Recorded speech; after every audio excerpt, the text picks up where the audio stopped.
wala naman palang problema kung ganon. Basta, wag lang sila magpapasaway dito sa baryo natin, ha? Alam mo na, ayaw natin lahat na kaguluhan dito. Ay, siyempre naman ho, Aling Tasing. Baka pati ko mapahamak eh. Wala na akong pakialam. Basta mapatay ko lang ang pumatay sa nanay namin. Kaya, pakiusap, gawin nyo na ang mga abit. Sa tingin nyo ba hindi ko pa alam kung paano yang kontrahin? Ngayon, ako naman, umanda na kayong lahat na mamatay.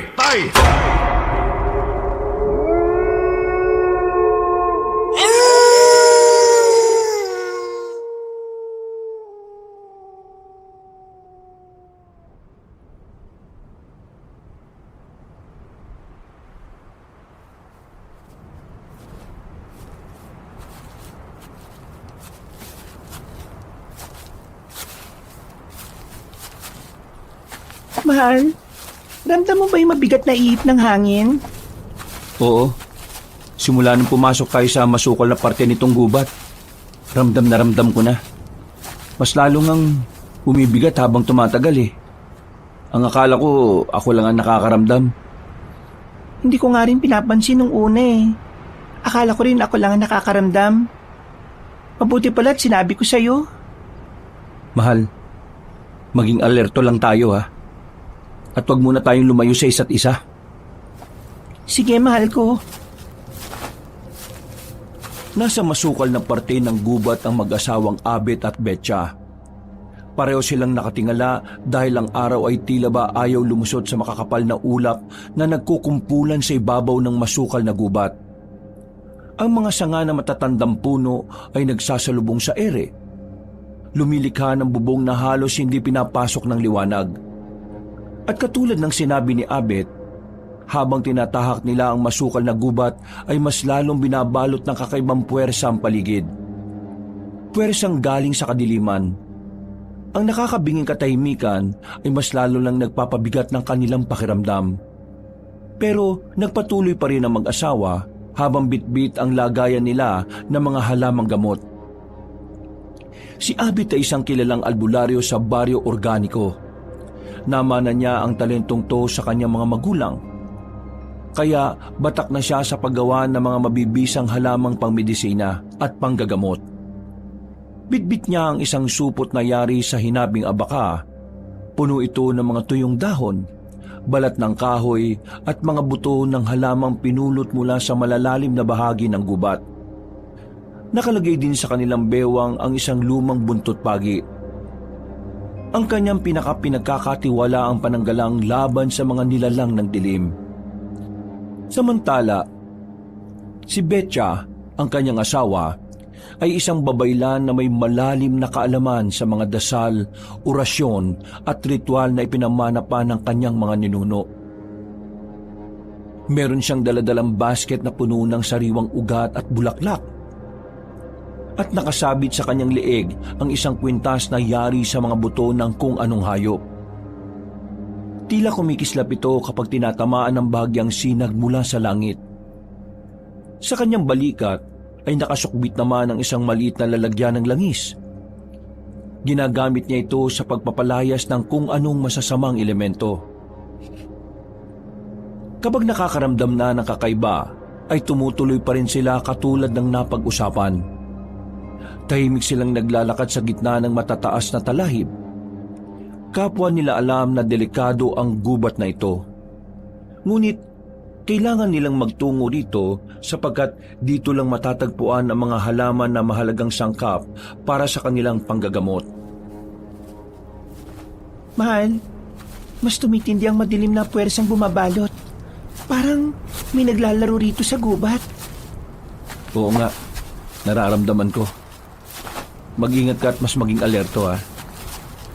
Nakakaramdam ako ng panlalamig ng paligid at ang banayad na kilabot ay gumagapang mula bato ko pababa rito sa gulugod.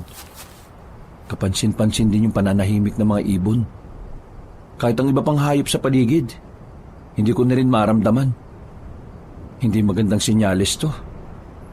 Ramdam ko na meron tayong kasabay ngayon. Naririnig ko ang lupa. Parang may mga nagtatakbuhan. Ang lakas talaga ng pakiramdam mo, mahal. Ang husay-husay mo talaga. Kaya kita minahal ng husto eh. Ay nako, hindi to ang oras para makipagbulaan sa akin ha. Seryoso ang sinasabi ko. Nagsasabi lang naman ako ng totoo. Nagtuloy-tuloy pa rin ang mag-asawa. Bagaman mas mabagal na ang kanilang mga hakbang, makalipas ang ilang sandali, narinig nila ang mahihinang yabag ng tao mula sa hindi kalayuan. Mabilis ito, padabog at tila ba merong tinatakasan. Dumadagundong ito sa pagitan ng mga puno habang palapit ng palapit. Kaya nagkatinginan silang dalawa. Naririnig ko na yung sinasabi mo mga yapak ng tao. Malapit na sila, mahal. Hinugot agad ni Abet ang buntot pagi mula sa pagkakasuksok at hinawakan ito ng maigpit. Si Betcha naman ay kumapasa sisidlan ng langis at tinanda ang isa niyang orasyon. At mula sa makakapal na damo ay biglang sumulpot ang dalawang binatilyong magkasing tangkad. Pero ang isa ay matipunong moreno at ang isa naman ay maputing chubby. Pareho silang pawisan, hingal na hingal, at ang kanilang mga mata ay namumugto sa takot. Ang morenong binata ay si Raha at ang maputing binata naman ay si Suliman. Sila ay kambal na merong tinatakbuhan kung ano.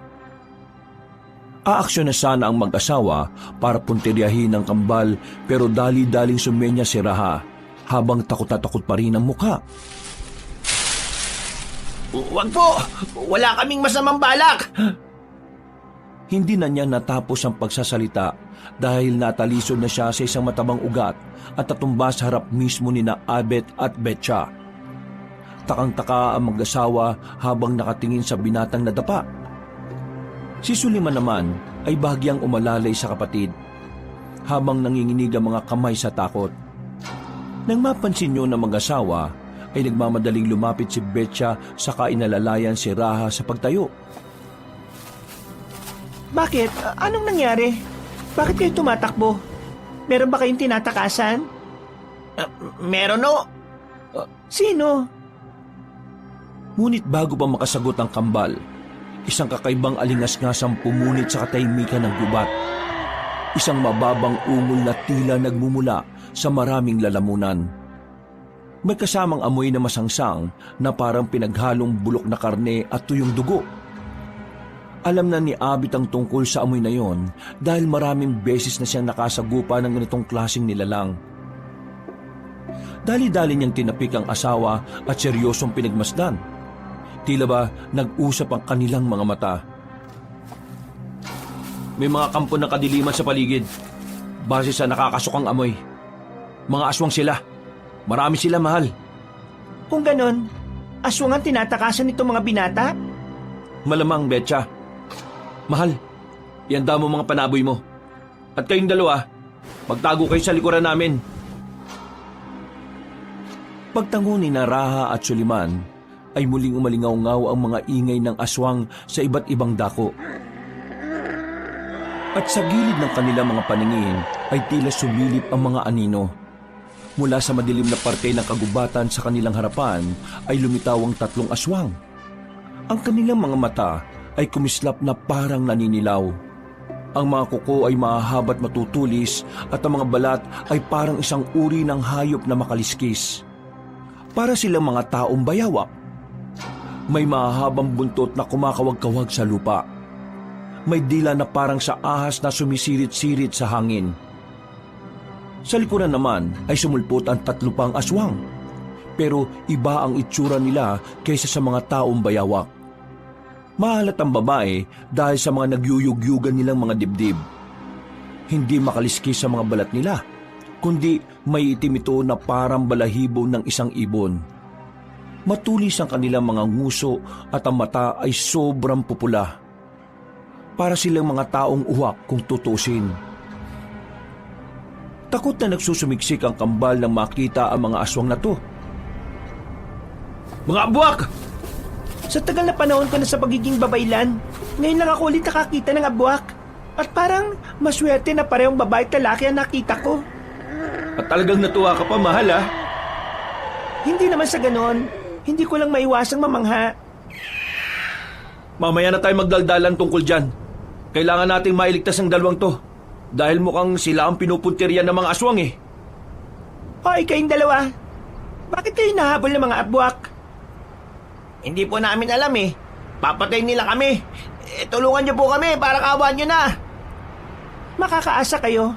Pero pagkatapos ng mga ito, marami kami mga katanungan sa inyong dalawa. Hinampas ni Abit sa lupa ang buntot pagi kaya napatras sa mga aswang. Nasilaw kasi sila sa pagkislap nito nang salubungin ng liwanag mula sa kalangitan. Samantala, nagsimulang bumulong si Betcha ng sinaunang dasal kasabay ng pagpahid ng langis sa kanyang mga palad. Mula rito ay may unti-unting lumabas na usok na may kakaibang amoy. Para itong insenso na pumalibot sa kanila. Ang unang 3 aswang na taong bayawak ay sumugod na tila kidlat. Naglalabas ito ng kakaibang ingay na nakakatakot at nakakabingi. Kaya napatakip ng tenga ang kambal habang takot na takot. Ilang saglit pa ay biglang tumalon ang mga nasabing aswang at inatake rin sila. Naglalaway ang mga nguso ng mga ito at umaalingaw-ngaw ang malahalimaw na ungol. Umaatake na kayo ng mga inosenteng taong walang kalaban-laban. Hindi kayo makakaisa sa amin. Itinaas ni Abit ang buntot pagi at sinalubong ang atake. Tila nagliyab ang hangin na magsalpukan sila. At halos mabuwal si Abit sa bigat ng kalaban. Ngunit sa kanyang mga bisig ay naroon ang lakas ng taong sanay na sa laban ng higit pa sa ordinaryong tao. Nabuwal niya ang unang abwak na sumalakay. Kitang-kita nila ng tamaan nito ng buntot pagi ay kaagad na nag-apoy ang katawan. Namangha ang kambal sa kanilang nakita pero halata pa rin ang takot sa kanilang mga muka. Si Betcha naman ay itinaas ang kanyang kamay at mula sa kanyang palad ay kumalat ang liwanag na tila apoy. Nang lumapit ang isa sa babaeng abwak, tumili ito ng matinis ngunit agad na napatras ng tamaan ng kakaibang usok. Ang kaninang tahimik na gubat ay nagsimulang mag-ingay dahil sa kanila. Galit na napatras sa mga lalaki at babaeng abwak. Habang pinagmamasdan ng isa nilang kasama na unti-unting natutupok ng apoy matapos hagupitin ni Abit ng buntot pagi. Sige! Sino bang susugod? Sino bang gusto mabot sa inyo? Ano, lapit na! Mga abwak! Mahal, wag mo silang buyuin. Baka magtawag pa ang mga yan eh. At imbis na makalis na tayo, baka madihado pa tayo sa huli. Huwag ka mag-alala, mahal. Isa sa mga likas na ugali ng mga abwak ay ang paglusob at pagtakbo. Alin lang yan sa dalawa. Kung susugod sila hanggang kamatayan o kung tatakbo para mabuhay sila. Ilang beses na rin ako nakasagupa ng mga katulad nila nung binata pa lang ako eh. Kaya natutunan ko na rin ng mga pag-uugali nila. Matagal na panahon na yun, mahal. Posibleng magbago na ang takbo ng sistema nila. Katulad din ng pagbabago ng takbo ng mga normal na tao. Huwag na natin pagtalunan pa ang tungkol dyan. Dahil baka mamaya imbis na sila ang kalabanin natin, tayo pang maglaban sa huli. Kawawa naman itong mga kasama natin mga binatilyo. Nagsusumiksik na nga sila sa atin ng husto. Puro ka rin talaga kalokohan, mahal. Kanina lang tuwang-tuwa ka dahil nakakita ka ng abwak pero ngayon nagiba na yata ang ihip ng hangin. Naputol na ang pag-uusap na mag-asawa dahil biglang lumipad ang 3 babaeng abwak. Habang nakatingala ay takot na takot pa rin ang kambal kaya kinuberan sila ni Betcha. Nang mawala ang usok na ginawa ng ginang ay magkakasunod ng sumalakay ang mga taong uwak. At habang nananatiling nakakover si Betcha sa 2 binata, si Abit naman ang humarap sa mga kalaban. Iwinasiwas niya ang buntot pagi, kaya tumigil sa pagsugod ng 3 babaeng abwak. Umangil ang mga yon saglit habang ang Ginoo ay napapangisi lang. O ano? Nasaan ang tapang nyo ngayon? Sugod mga taong uwak na ang papangit! Mahal, sa kabila! Tumingin ka sa kabila! Nagulat si Abit na makita ang 2 taong bayawak na parehong nagwawasiwas ng kanilang mga buntot. Ang isa ay biglang tumalon at dali-daling lumusob sa kanila. Dahil sa bilis ay hindi na kagad nagamit ng Ginoo ang sandata niya. Ang ginawa na lang niya ay humugot ng kung anong bagay sa dalang lalagyan. Saka sinaboy sa aswang. Natamaan yun sa muka at napatras. Pero hindi naman napano dahil ordinaryong tuyong damo lang pala ang naihagis ng albularyo. Ano ba ginagawa mo, mahal? Inaaksaya mo yung mga napitas nating halamang gamot eh. Abay, malay ko ba? Akala ko yung itim na buhangin ang nadukot ko. Ito, bilis, salo! Pagkasalo ay saka nga hinagis ni Abet ang nasabing bagay. Nang matamaan sa mata ang ikalawang taong bayawak ay napuwing ito. Ilang saglit pa ay nagsisigaw na yon sa sakit dahil sa bisa ng kapangyarihan ng itim na buhangin. Meron kasing orasyon yon mula sa babaylang si Betcha kaya mas matindi ang talab lalo na sa alagad na kadiliman. Sinamantala na ng Ginoo ang pagkakataon at habang naglulumpasay ang nasabing abwak ay sa kanya ito pinaghahampas ng buntot pagi. Hanggang sa magliyab na rin ang katawan nito. Nang galaiti na naman ang natitirang mga aswang habang pinagmamasdan ng kasamahan nilang unti-unting natutupok ng apoy. Muling sumugod ang natitirang taong bayawak. Direkta nitong pinuntirya si Aling Betcha sa pag-aakalang uubra siya. Pero nang hawakan ng babaeng babayla ng kwintas niyang gawa sa buto ng kung anong hayop, ay tila may kakaibang enerhiyang dumaloy sa kanyang pagkatao. Sinabayan ito ng bulong na orasyon hanggang sa bigla na lang na estatwa ang nasabing aswang. Kagad bumaling ang ginang sa asawa. Mahal, ayun na! Sige! Walang pag-aalinlangang hinigupit ng albularyo ang hindi makagalaw na aswang. Hanggang sa magliyab din ng katawan nito at matupok ng apoy. Dinig na dinig nila ang nakakakilabot na pagmamakaawa ng aswang. Pero huli na ang lahat dahil nagsaabo na ito kalaunan. Sa kabilang banda ay napaluhod si Aling Betcha dahil sa paggamit ng kapangyarihan ng kwintas. Nag-aalalang lumapit ang kanyang asawa at inalalayan siya. Mahal, bakit mo naman ginamit kaagad yung kapangyarihan ng kwintas? Alam mo namang makakasama sa iyo yan. Nabigla lang din ako. Mamaya na tayo mag-usap tungkol dyan. Ituon mo na muna ang pansin mo sa mga taong uwak. Pasalakay na sila. Sabay-sabay sumugod ang galit na mga babaeng abwak. At sa bilis ng pangyayari ay nagalusan nila si Abet. Nabitiwan din tuloy niya ang buntot pagi na tumalamsik sa malayo. Napangisi ang mga kalaban at muling sumalakay. Pero mabilis din na nakabawi ang albularyo. Dinukot niya ang patalim na nakatago sa kaliwang paanan at ito ang pinangsasangga niya sa matutulis na kuko ng halimaw. Naging maugong ang kanilang banggaan. Napatras si Abet ng ilang hakbang dahil sa pagtulak ng isang taong uwak. Habang ang dalawa pa ay si Aling Betcha naman ang pinupuntirya. Betcha! Mahal ko! Huwag mo akong alalahanin. Kaya ko sarili ko. Sige, sabi mo eh. Kahit kailan ka talaga, puro kakalokohan. Kayong dalawang binata, umatras muna kayo saglit at magtago sa mga puno. Bilis! Tumakbo nga si Raha at Suliman at nagtago sa likod ng mayayabong na puno. Dahil dito ay nakapag-concentrate na si Aling Betcha sa mga kalaban. Dinukot niya ang langis sa lumang bag at pagkatapos ay mahina siyang bumulong sa hangin. Ilang saglit lang ay isinaboy niya ang nasabing langis kung saan papunta ang dalawang taong uwak. Pagkadaka ay bumuelo siya at biglang umihip sa kawalan. Tila ba may kung anong kakaibang elemento ang sumama sa hangin. Nag-apoy ang langis na kumalat sa hangin hanggang sa matamaan ng dalawang aswang. Napuruhan ang nasa unahan habang ang isa ay nakalipad palayo at nakakapit pa sa tuktok ng puno. Galit na galit yon habang pinagmamasdan ng kasamang natupok na rin ng apoy. Gulat na gulat naman ang kambal mula sa kanilang pinagtataguan.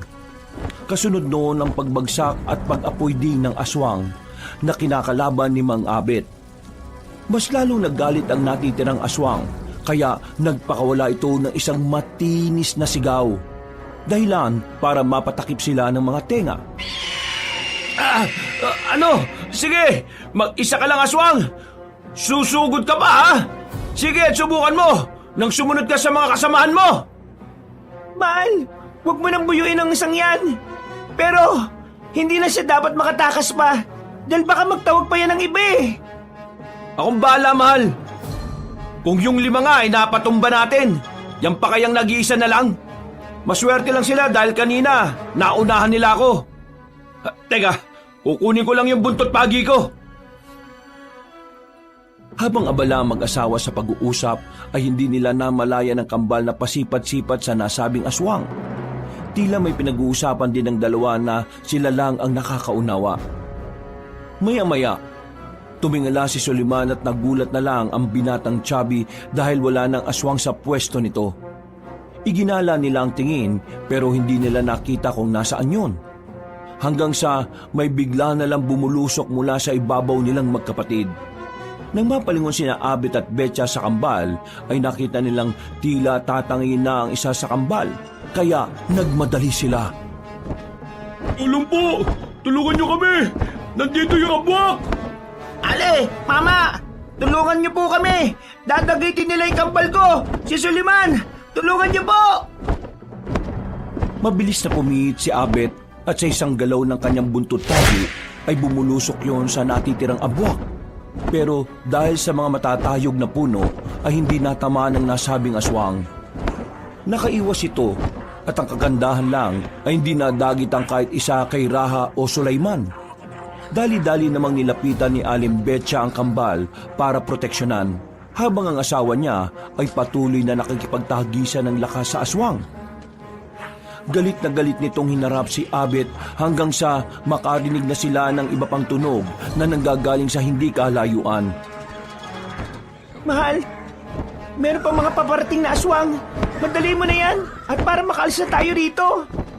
Sige na, mauna na kayo. Pero paano ka? Wala ka bang tiwala sa husay ng asawa mong albularyo? Sus, dumali ka na naman. Siguraduhin mo lang na makakabalik ka ng ligtas ha. Malilintikan ka sa akin. Kapag nakabalik ako, dapat maglabing-labing tayo ha. He, mais ka nga. Nakakaya ka. May mga kasama tayong iba dito oh. Hindi na sumagot si Abet dahil galit na umungol na ang natitirang babaeng abwak. Sinenyasan na niya ang asawa na tumakbo na kasamang 2 binata. Nang mawala na ang mga yon sa kanyang paningin, ay sumentro na siya sa aswang. Nakipagtagisan ulit siya ng lakas dito hanggang sa maya-maya pa nga, umalingaw-ngaw na nga ang tunog ng natutustang katawan gawa ng pagliyab. Pagdating ng 3 pang taong bayawak, ay nagulantang sila dahil nagliliyab na ang kanilang kasamahan na nagpagulong-gulong sa lupa bago matupok ng apoy. Oh, ano? Sinong gustong sumunod sa abwak na yan? Sige, lumusob lang kayo. Namiss ko ang pakikipaglaban ng ganito eh. Tila napiko ng 3 bagong dating, kaya sabay-sabay itong nagpakawala ng nakakatakot na ungol. Dahil sa tunog na yun, ay nagliparan ng mga ibon sa paligid na tila nabulahaw. Dito lang din tuloy napansin ni Ginoong Abet na palubog na pala ang araw dahil unti-unti nang nababalot ng dilim ang paligid. Habang nakahanda ang kanyang buntot pagi, ay pasimple siyang tumingin sa lagayan. Sinisipat niya kung may magagamit siyang sandata para sabay-sabay nang mapabagsak ang mga aswang nakaharap. Kailangan ko na itong madaliin. Nakakaramdam na rin ako ng pagod. Tulong! May mga aswang pa rito! Naloko na. May humahabol na rin sa kanila. Kailangan ko na talaga magmadali. Muling isinaboy ni Mang Abet ang itim na asin sa 3 abwak. Pagkatapos ay tinakbuhan na niya ang mga yon para matulungan ng asawa at ang kambal. Subalit may isang abwak na lumundag sa kanya. Mabuti na lang ay naondayan niya kagad to ng buntot pagi. Tumama ito sa hita ng halimaw at narinig niya ang paglagitik kasunod ng pagkasunog ng bahaging yon. Ngunit sa kabila nito, ang abwak ay hindi agad sumuko. Sa halip, sinunggaban nito ang braso ni Abet gamit ang matatalim na kuko. Aray ko! Putik! Ang sakit nun ah! Kagad niyang nahampas ng patalim sa mata ang kalaban, kaya nakabitaw ito at gumulong-gulong sa lupa. Napasandalang Ginoo at napatingin sa braso niya na tumatagas na ang dugo. Nang maamoy ito ng halimaw, ay mabilis siyang bumangon at muling sumalakay. Kasunod ang 2 pa. Ngunit bago pa siya mapuruhan ng mga abwak, Ginamitan niya ang alas. Dinukot niya ang isang garapon at binuksan yon. Nang umalingasaw ang amoy ay napahinto ang 3 aswang. Alam kasi nila ang amoy na yon. At isa sa kinatatakutan nila ay ang langis o katas ng talumpunay. Dahil kapag natamaan sila nito, ay siguradong tunaw kagad ang kanilang katawan at walang matitira. Hindi na sana ito gagamitin ng albularyo dahil nag-iisa na lang. Pero wala na rin siyang mapagpilian. Kaysa maunahan ng mga kalaban, ay dali-dali siyang sumugod at isinaboy ang nasabing likido. Tumakbo palayo ang 3, pero ang isa sa kanila ay nasugatan ng maabutan ng katas ng talumpunay. Napahiyaw ang aswang, pero saglit lang din sapagkat natunaw na lang siya kaagad na parang alikabok sa hangin.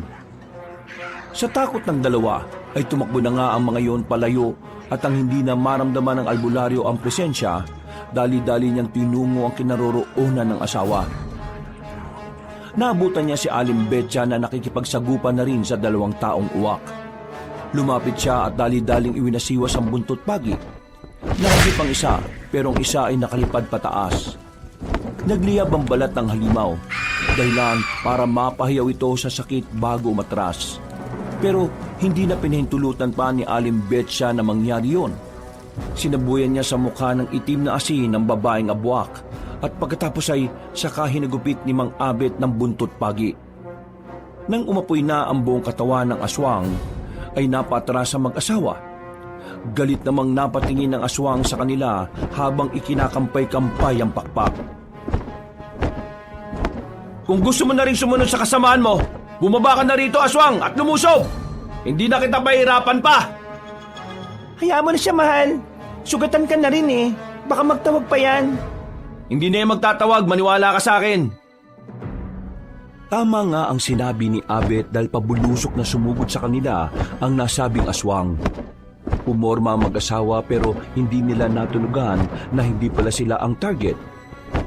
Mabilis ang sumunod na pangyayari dahil isa kay Raha at Sulaiman ang pinunteriya ng aswang. Parehong napasigaw ang kambal habang tumatakbo palayo at sinumantala ito ng mag-asawa.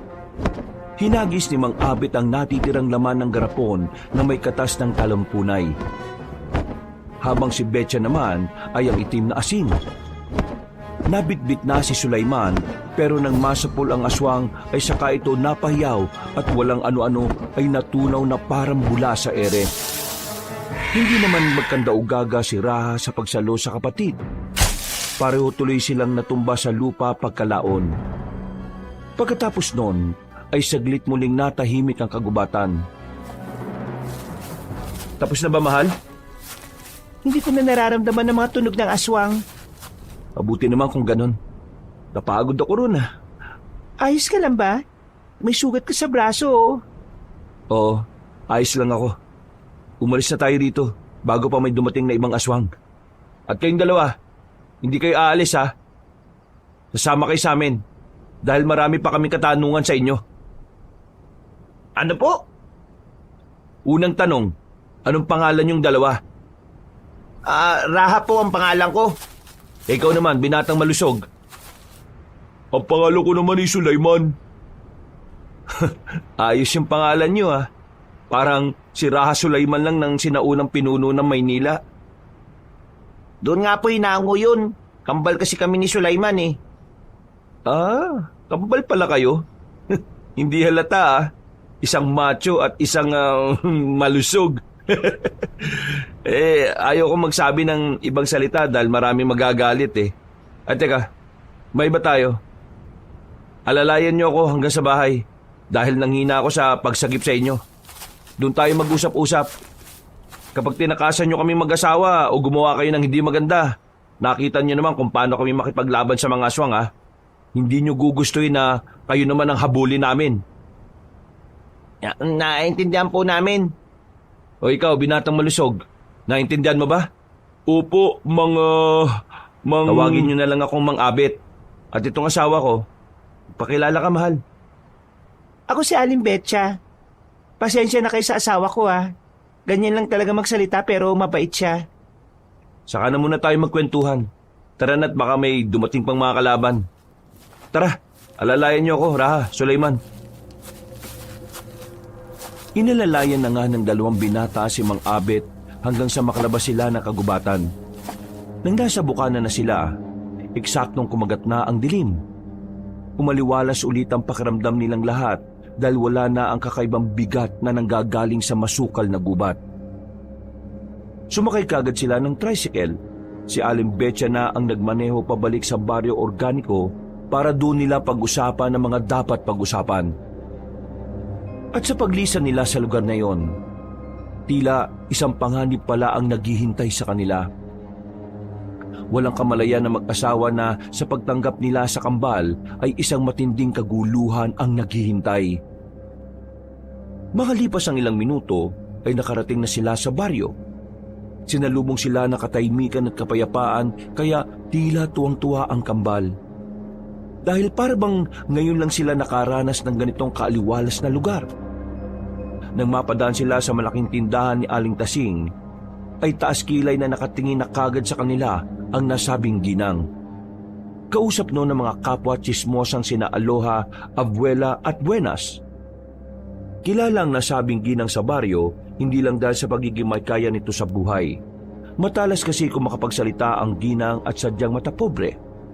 Mahilig siyang magkalat ng mga chismis na hindi naman talaga totoo at kung ano-ano pang bagay na nakasisira ng reputasyon. Mahilig din siyang manlait pero ang totoo ay mas kalait-lait ang itsura niya dahil sa hindi proporsyon na katabaan at dami ng tigyawat sa muka.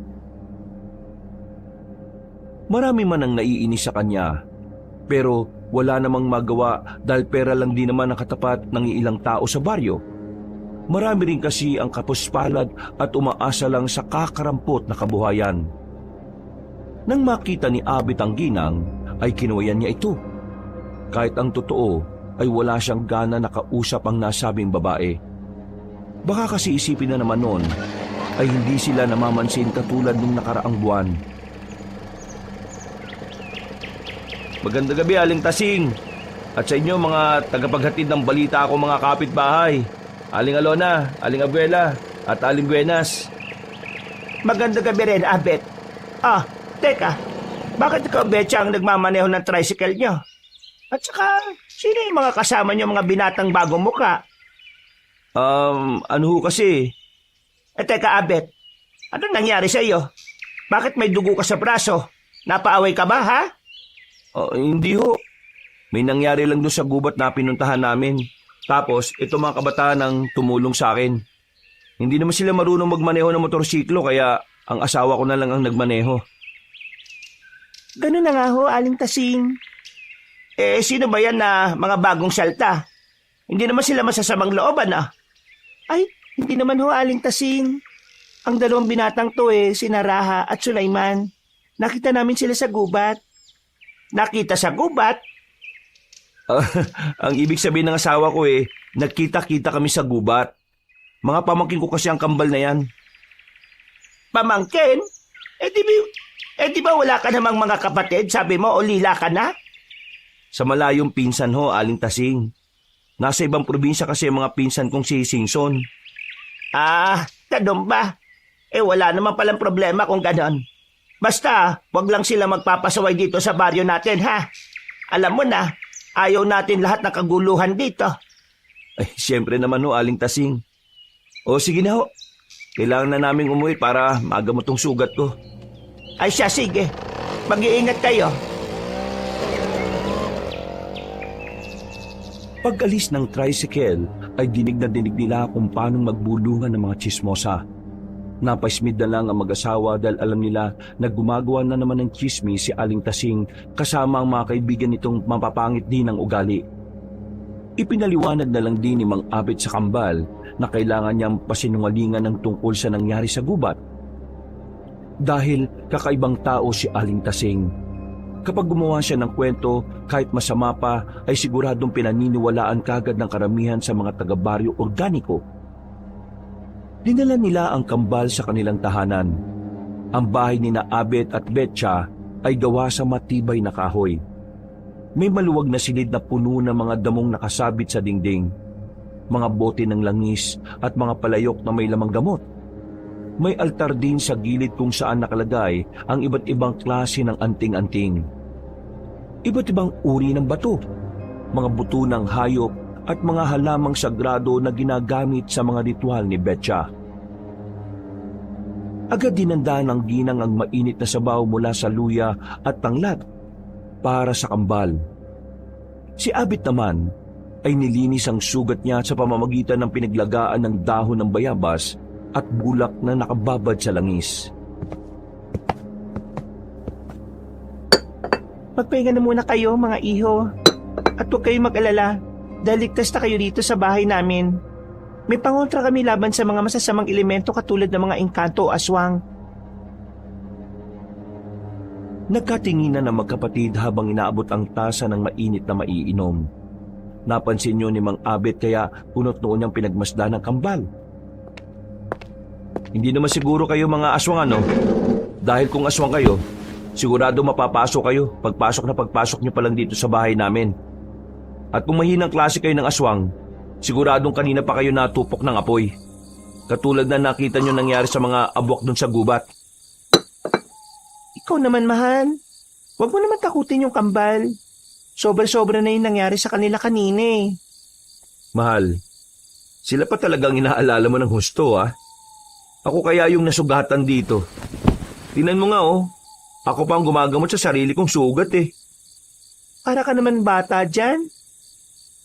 Mahiya ka nga sa mga kaharap natin oh. 40 anyos ka na, Abet. Basta mamaya ah, kailangan ko ng alam mo na. Tumigil ka nga muna dyan. Baka hindi kita pagbigyan kundi ka mananahimik. Uy, ito na nga, mananahimik na nga. Ititikom ko na ang bibig ko. Habang hinihintay na maluto ang kanilang hapunan, ay nakatipon na nga muna sila sa sala ng bahay. Dito nila tinalakay ang mga dapat malaman sa kambal. Nahihiwagaan din kasi talaga ang mag-asawa sa biglang pagsulpot ng magkapatid. Ano bang ginagawa niyo sa gubat na yon? Alam niyo bang mapanganib sa parting yon ng kagubatan, ha? Napadpad lang po kami ron. Kasama ng nanay namin. Napadpad? Paanong napadpad? Ano po, nagbabiyahe kami. Tapos, may humarang po sa amin na mga abwak. Pinatakbo kami ng inay bini namin.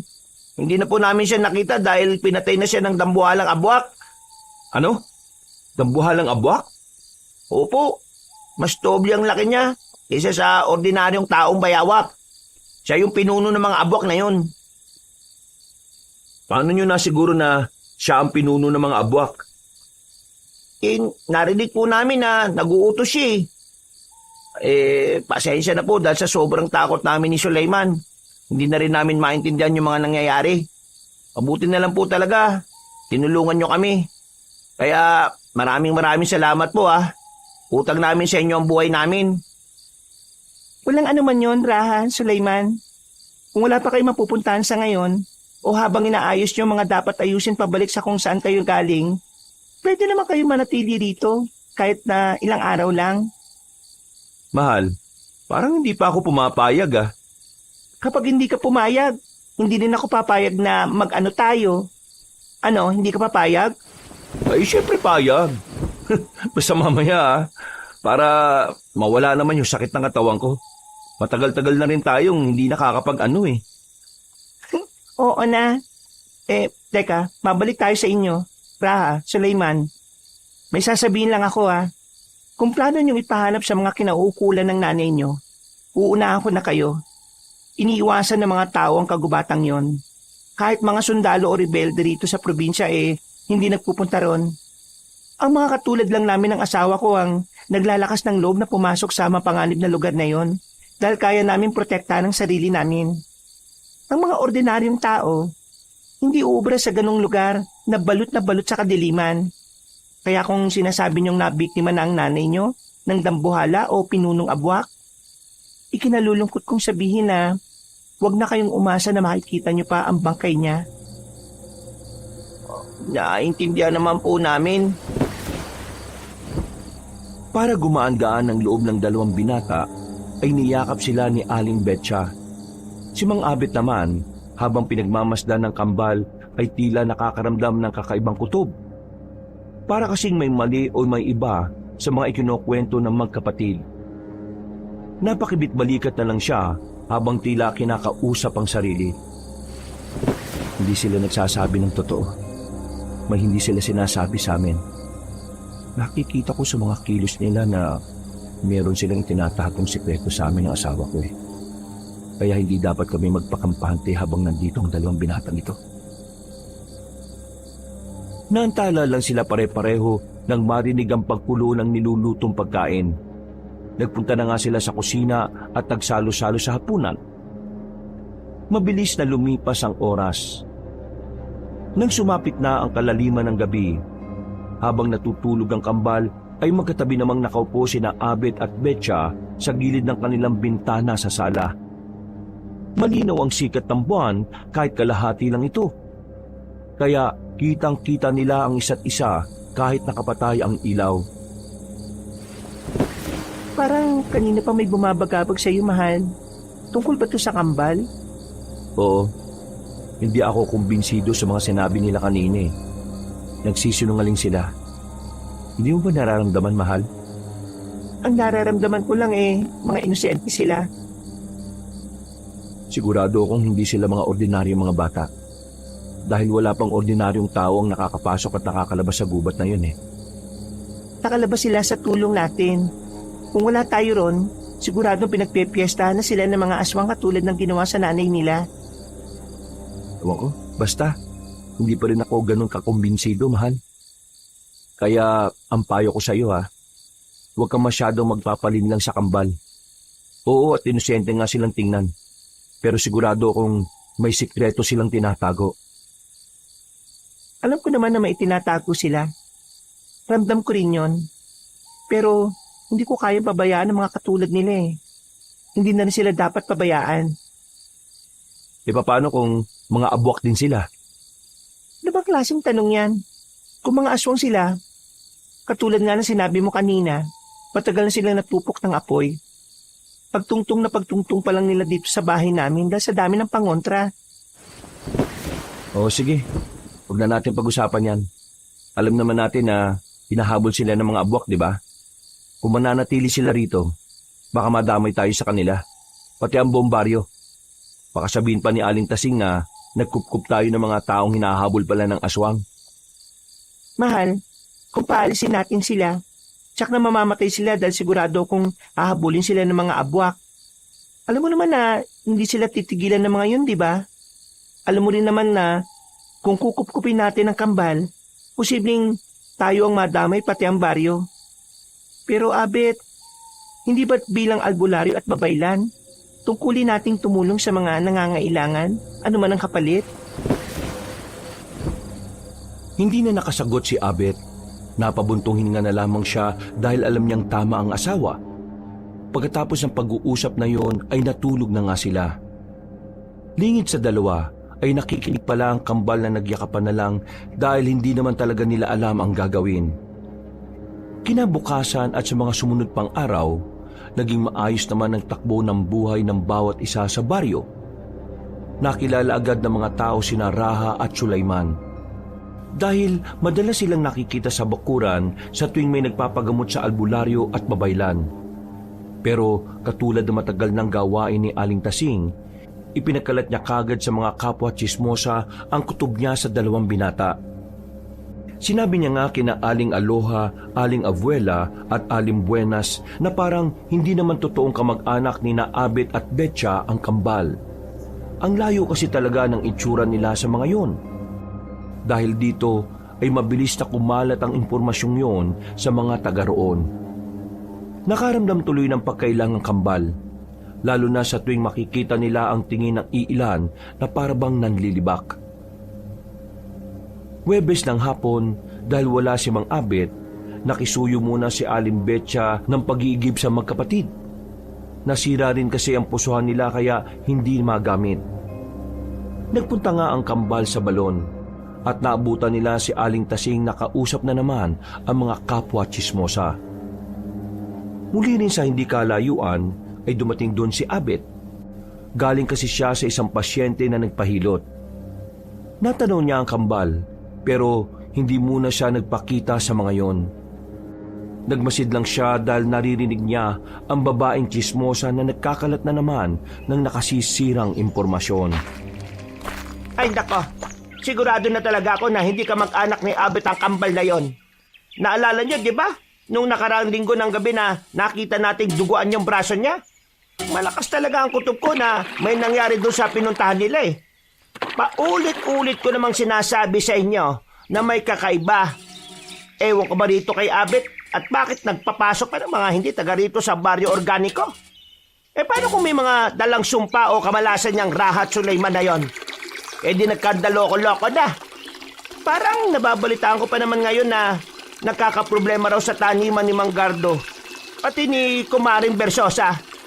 Parang nagsisimula na tuloy magkatotoo yung kutob ko eh. Mawalang galang na ho.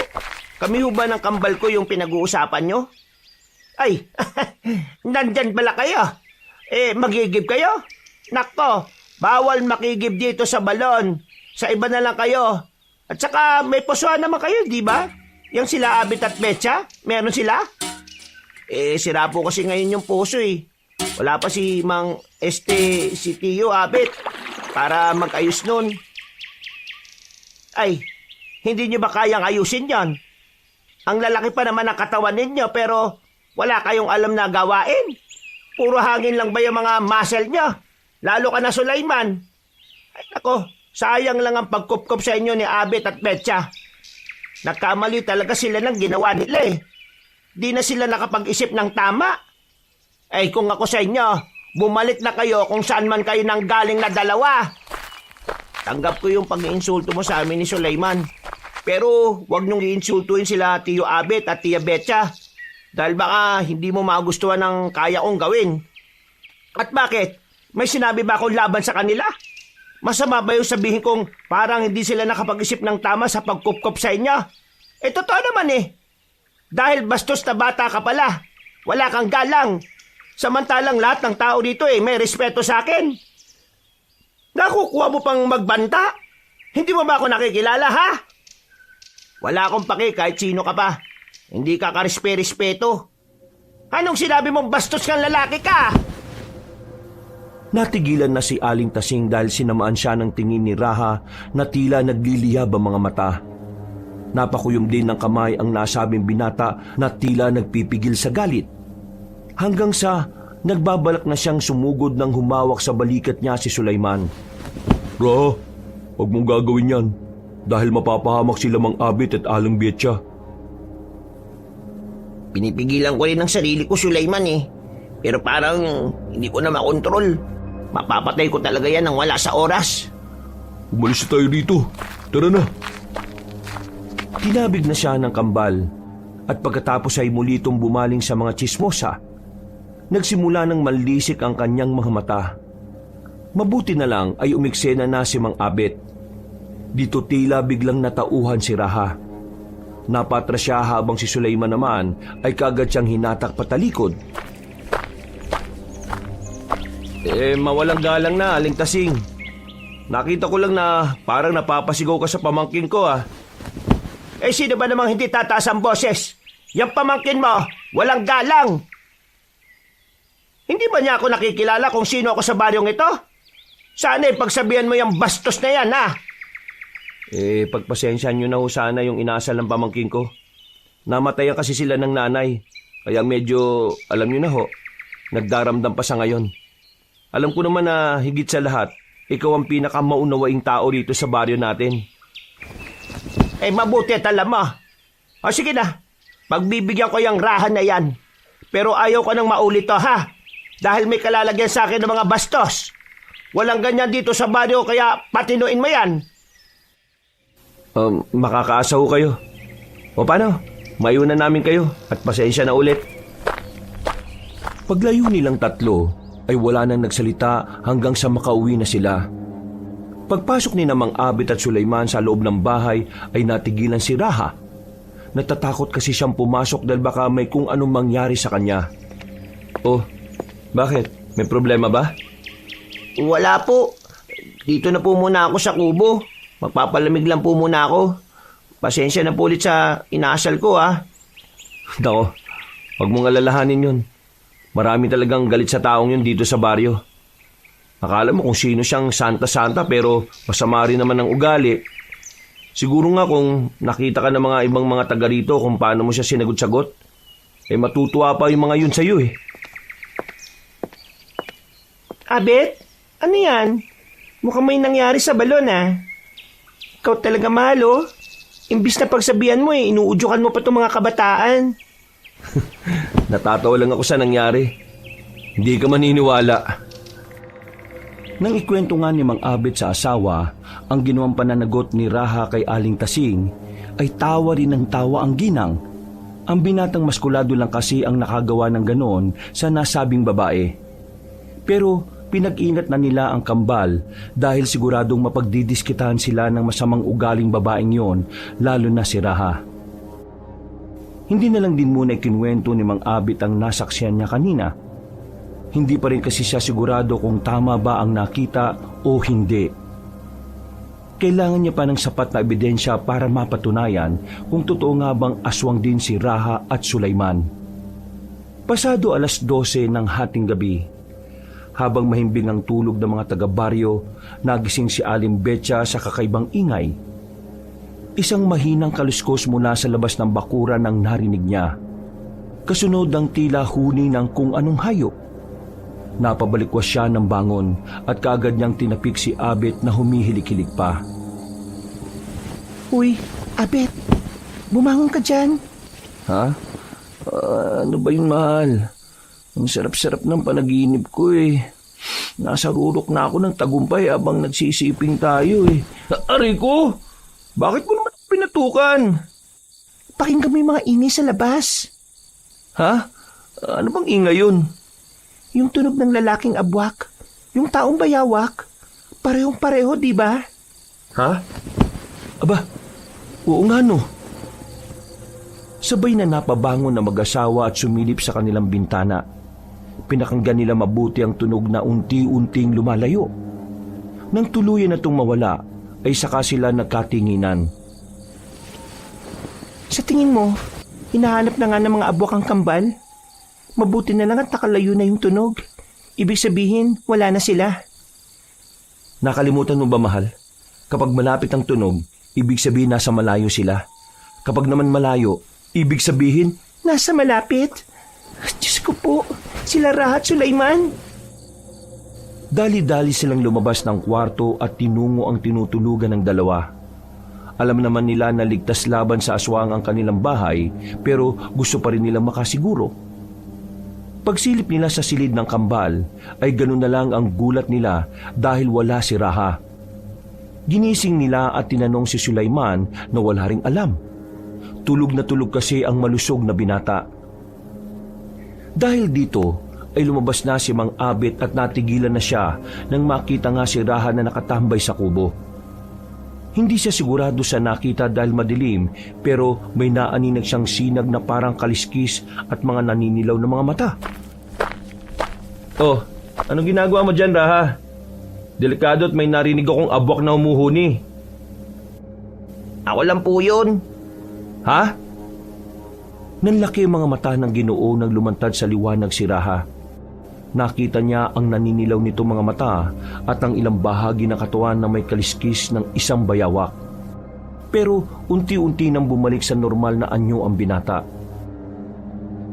Makalipas ang ilang oras, pasado 2:00 na madaling araw, nakatipon sila sa kubo at dito na nga ipinaliwanag ng kambalang totoo. Na hindi rin sila ordinaryong tao dahil sila ay may lahing abwak. Ang nanay bini nila ay normal na tao na dinakip ni Lakan, na siyang pinuno ng mga abwak. Namuhay ang kambal sa kuta ng mga aswang at ngayon, 21 nilang kaarawan, ay kailangan nilang maging ganap na abwak. Papainumin na sana sila ng sariwang dugo at sariwang karne ng tao, subalit hindi pumayag ang ina ng magkapatid. Itinaka sila subalit dahil dito ay namatay si Nanay Bini. Ito na rin yung parte kung saan ay nakakawala ang kambal at nakita nila sa gubat ang mag-asawa. Nang malaman ni Namang Abet at Aling Betcha ang tunay na kwento, ay nag-alala silang pareho para sa dalawa. Kung ganun totoo pala nakita ko kagabi. Kamuntikan ka nang magpalit ng anyo sa harapan ni Aling Tasing Pero nakakapagtaka lang dahil parang hindi kayo tinatabla ng pangontra sa loob ng bahay namin. Posibleng dahil inosente talaga sila. Ibig sabihin, kahit na nananalitay sa dugo nila ang pagiging abwak, hindi pa naman sila nakakatikim ng sariwang dugo o karne ng tao. Dalisay pa rin ang kanilang katawan kaya hindi umiepekto ang pangontra sa bahay natin. Kaya pala. Ang galing mo ron, Mahal. Raha, Sulaiman, pwede kayong manatili rito sa amin. Pero ipangako nyo na hindi na gagawin yung nangyari doon sa balon Mahirap na kapag nalaman ni Aling Tasing at mga kapanalig niyang tsismosa ang tungkol sa inyo. Mahirapan na kaming maprotektahan kayo laban sa mga abwak na naghahanap sa inyo. Tama ang asawa ko. Sige na, magpahinga na tayong lahat. Salamat sa pagsasabi niyo sa amin ng totoo. Ngayon ramdam ko na ang kapanatagan. Dahil alam kong wala na kayong itinatago sa amin. Dahil sa sinabing yon ng albularyo ay maluha-luha tuloy ang kambal. Maliban kasi sa namatay nilang nanay, sa buong buhay nila ay ngayon lang sila nakaramdam ng ganoong pagtanggap. Kahit kasi ang sariling ama na sila Kan ay hindi sila itinuring na anak hanggang sa hindi sila nagiging ganap na abwak.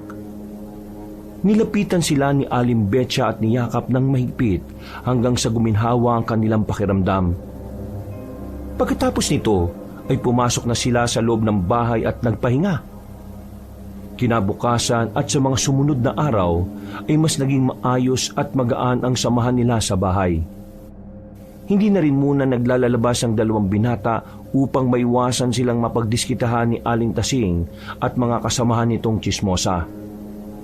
Tumutulong lang sila sa mga bungang kahoy na tanim ng mag-asawa na nasa likod ng bahay. Subalit kahit anong paglayo sa gulo ay sadyang nangungulit ang tadhana. Biyernes ng hapon, habang abala ang lahat sa taniman, nagpunta ang mag-asawang Marco at Pieta kasama nila ang anak na may karamdaman. Pero ang mas nakakagulat ay naroon din si Aling Tasing. Malayong kamag-anak niya kasi si Marco at dahil gusto niya na namang gumawa ng ingay kaya nagdesisyon siyang sumama. Pagkatapos ng gamutan ay nagpasalamat ang mag-asawa pero hindi kagad sila umalis. Gusto pa kasi makipagkwentuhan ni Aling Tasing sa kanila. Nabalitaan niyo na ba yung nangyari sa Baryo Untag? Sinalakay daw sila ng mga aswang doon Meron daw kasi silang hinahanap ng mga tao. Oo, nabalitaan ko nga ho yun, Aling Tasing. Mabuti naman at nabalitaan niya yon. Kasi parang nakarating sa akin na yung hinahanap nila dalawang lalaki. Alam niyo yun? Nagkataon lang ba? Katulad nyo ni Betcha, meron din kayong kinukup-kup ngayon. Yung mga pamangkin nyong si Raha at si Sulaiman. Ang galing no? Parang nagkataon lang din talaga. Oo nga ho Nagkataon nga lang ho. Pinapaalalahanan ko yung mga kapitbahay natin baka merong silang kinukop-kop na mga aswang pala. Habang maaga pa isuko na nila o kaya palayasin. Para hindi na madama yung baryo natin sa gulo. Para hindi ba matulad sa Baryo Untag. Buti na lang din talaga maliban sa inyo, wala nang ibang nagkukop-kop dito sa baryo natin. Kaya nga ho, Aling Tasing Hindi pa ba kayo aalis? Medyo abala kasi kami ngayon sa pananim namin sa likod. Gustuin ko man sana makipagkwentuhan sa inyo Pero mas nilalaan kasi namin ang oras sa pagtatrabaho kaysa sa, alam nyo na, pakikipagchismisan. Ayaw naming nasasayang yung oras namin sa ganyan Kaya pasensya na ho talaga Tila na insulto ang ginang pero wala na siyang nagawa dahil tinalikuran na lang siya ni Mang Abet. Tinawagan na rin kasi siya ng mag-asawang Marco at Lieto para makauwi na rin sila. Mula naman sa hindi kalayuan ay sinamaan lang ng tingin ni Raha ang nasabing ginang. Gusto niya sana itong bigyan ng leksyon pero pinigil na lang din niya ang sarili dahil maaga pa. Hanggang sa mabilis na sumapit ang maghapon. Habang nahihimbing ng tulog ang lahat, ay bumangon na nga si Raha. Naramdaman ito ni Sulaiman kaya bumangon siya at pinigil ang kapatid. Oh, saan ka na naman pupunta, Raha? Lalabas lang ako saglit. Babalik din kaagad ako. Sinabihan na tayo ni Mang Abit at Aling Betcha, di ba? Huwag kang gagawa ng anumang bagay na ikakapahamak mo. Alalahanin mong kapag nabuko ng mga taga rito ang pagkatao mo, hindi lang ikaw ang mapapahamak, kundi ang mga taong kumupkup sa atin. Hindi naman ako mahuhuli. Bibigyan ko lang ng leksyon yung aling yon para magtanda siya. O sige na, maiwan na kita dyan. Sa huli ay hindi na rin napigil ni Sulaiman ang kakambal. Naghintay na lang sila rito hanggang sa sumapit na ang 3:00 ng madaling araw. Nakarinig na lang silang lahat ng kalabog sa bandang kusina at pagpunta roon ng malusog na lalaki ay nakita niya ang kakambal. Duguan si Raha dahil meron siyang tama sa tagiliran. Oh, anong nangyari sa iyo, Raha? Duguan ka! Tulungan mo ako, Sulaiman. Aray ko. Dahil sa ingay ng magkapatid ay nagising ang mag-asawa. Nang makita nila ang sitwasyon ay dali-daling ginamot si Raha dahil nawalan na ito ng malay tao. Hindi na tuloy niya nalaman ang nangyari. Hindi rin naman maikwento ni Sulaiman ang buong pangyayari dahil wala rin siyang alam. Hinintay na lang nilang magising ang binatang sugatan pero sumikat na ang araw, wala pa rin itong malay kaya nag-alala na si Sulaiman para sa kakambal. Paano po kung hindi na magising ang kapatid ko? Huwag ka mag-alala, Sulaiman. Dahil magigising ang kakambal mo. Siguradong sigurado ako dyan. Marami lang ang nawalang dugo sa kanya kaya ganyan. Malamang nagbabawi ng lakas ang kanyang katawan. Dapat kasi, pinigilan ko na lang siya eh. O kaya ginising ko na lang kayo para mapigilan siya. Para hindi na umabot sa ganito. Huwag mo nang sisihin ang sarili mo. Wala ka namang kasalanan sa nangyari, Sulaiman. Pero pinagtakpan ko po siya eh. Natural lang naman na ganun ang gawin ng isang nagmamahal na kapatid. Ganun din ang gagawin ko kung ako nalagay sa sitwasyon mo. Mahal, may problema tayo. May mga tao sa labas. May mga dala silang sandata. Mukhang may nangyaring hindi maganda kaninang madaling araw. Pagtingin nga nila sa bintana ay nakita nila ang mga taga-baryo na may kanya-kanyang mga dalang armas. Merong may dalang kalaykay, meron ding may dalang pala. Habang ang iba naman ay iba't ibang uri ng patalim at pambato. Napabuntong hininga na lamang ang mag-asawang manggagamot habang pinagmamasdan nila ang mga tao. Alam na kasi nila ang kahihinatnan ng mga ito at mahihirapan na silang madaan sa maayos na usapan. Lalo pa't si Aling Tasing ang nangunguna sa kanila. Kapansin-pansin lang na may benda ang ginang sa noo at halatang halata ang galit nun. Mawalang galang na mga kasama. Anong may paglilingkod namin sa inyo mag-asawa? Bakit may mga dala kayong armas? May nangyari ba? Abet, Betcha, malaki ang utang na loob at respeto namin sa inyo dahil mahuhusay kayo manggagamot dito sa baryo. Hindi kayo naniningil ni isang kusing kapag nanggagamot kayo. Kayo pa nga ang nagbibigay. Pero hindi namin matatanggap ang panganib na dala ng mga kinupkop ninyo. Teka lang ho, Aling Tasing. Hindi ko naiintindihan ang mga sinasabi nyo eh. Ano na naman ba ang ginawa sa inyo ng kambal? Hindi na nga namin sila pinalalabas at palagi na lang silang nasa taniman dahil iniiwasan namin silang makita nyo. Huwag mo na silang pagtakpan, Abet.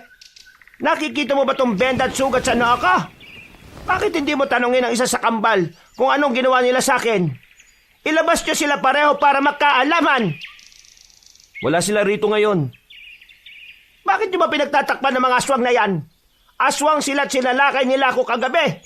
At sila ang hinahanap ng mga aswang na nananalakay sa Baryo Untag. Palayasin nyo rito si Raha at Sulaiman dahil mga aswang sila. Kung di nyo gagawin ang sinasabi namin, kami na mismo ang gagawa. Wala nang nagawa ang mag-asawang manggagamot sa galit ng mga tao. Kahit anong pigil nila ay pilit na pumapasok ang mga yon dahil na rin sa pag-uudyok ni Aling Tasing. Hanggang sa nakita nga nila si Raha sa isang silid na nakaratay. Sa tabi naman niya nakaupo ang kabadong si Sulaiman. Yan ang patunay na ginawan ako ng masama ng tarantadong yan. Nasaksak ko siya kagabi sa tagiliran bago siya makalaya. Kaya kunin niyo ang taong yan at ikulong. Mamayang gabi, tayo ang magpaparusa sa kanila. Ihahandog natin ng mga yan sa mga aswang na naghahanap sa kanila para hindi na tayo gambalain ng mga yon.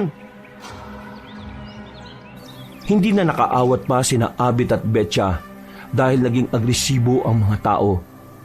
Marami ring kumapit sa kanila para hindi makaalma. Samantalang walang palagang magkapatid, lalo na si Raha na walang malay. Dinala silang 4 sa mismong bahay ni Aling Tasing at sama-samang ikinulong sa isang silid.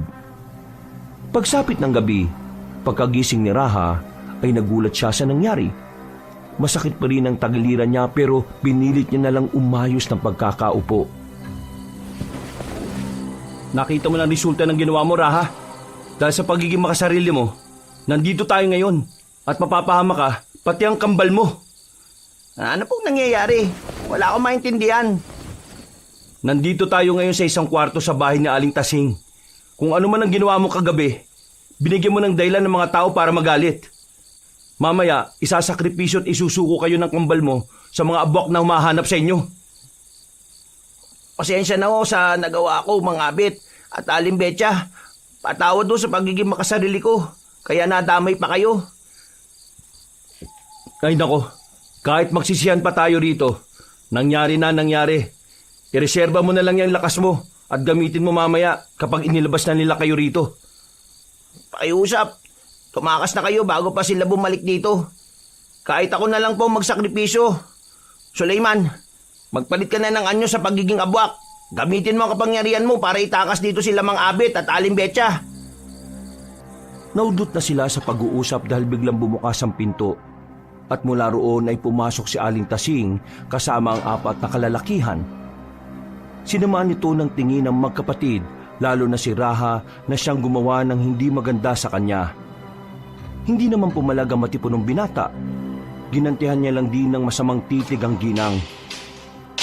Ilabas yun na mga aswang at itali na mga yan dun sa plaza. Dali-daling kumilos ang 4 na kalalakihan na bumitbit sa kambal. Hindi naman nakaalma ang lahat. At nang makalabas na ang mga yon, ay nanatili sa silid ang ginang habang nakatingin sa mag-asawa. Pasensya na kayong dalawa. Pakakawalan ko din naman kayo pagkatapos silang mabawi ng mga aswang na humahanap sa kanila. Kapag nangyari yon, magkakaroon ng tiwala ang mga nilalang na yon sa baryo natin. Huwag kang makipaglaro ng apoy sa mga alagad ng kadiliman na Aling Tasing. Talagang nanggaling sa iyo mga salitang yan, Abet, ha? Sino ba sa atin dito nakipaglaro ng apoy sa mga aswang? Ako ba? Hindi ba kayo naman nitong asawa mong si Betcha? Mali ang iniisip nyo, Aling Tasing. Tama man o mali ang iniisip ko. Malinaw sa akin at sa mga taga-baryo organiko ang ginawa ninyong pagtataksil. Pasalamat na nga lang kayo dahil hindi ko kayo isinama sa isasakripisyo. Malaki pa rin kasi ang tiwala ng mga tao sa inyo. Hindi na yan magbabago kahit ilang beses ko pa kayong sirain sa kanila. Kaya manatili na muna kayo rito hanggang sa humupang sitwasyon. Huwag na kayo manggulo pa. Dahil baka kapag nainis ako isama ko na talaga kayo sa 2 aswang na yon. Dali-daling lumabas ang ginang at kinandado ang pinto. Naiwan namang nagkakatinginan ng mag-asawa na walang magawa. Napapikit na lang at napabuntong hininga ang albularyo. Habang ang babaylan ay umisip ng paraan. Kailangan nating makalis dito, mahal. Bago pa makuha ng mga abwak ang kambal. Wala na tayong magagawa. Alam kong nararamdaman mo na rin ang papalapit na puwersa ng kadaliman dito sa baryo. Yun nga Kaya kailangan talaga nating makakawala dito. Mahusay ka sa pakikipagsagupa sa mga aswang at alam mo rin kung gaano kalupit ang mga abwak.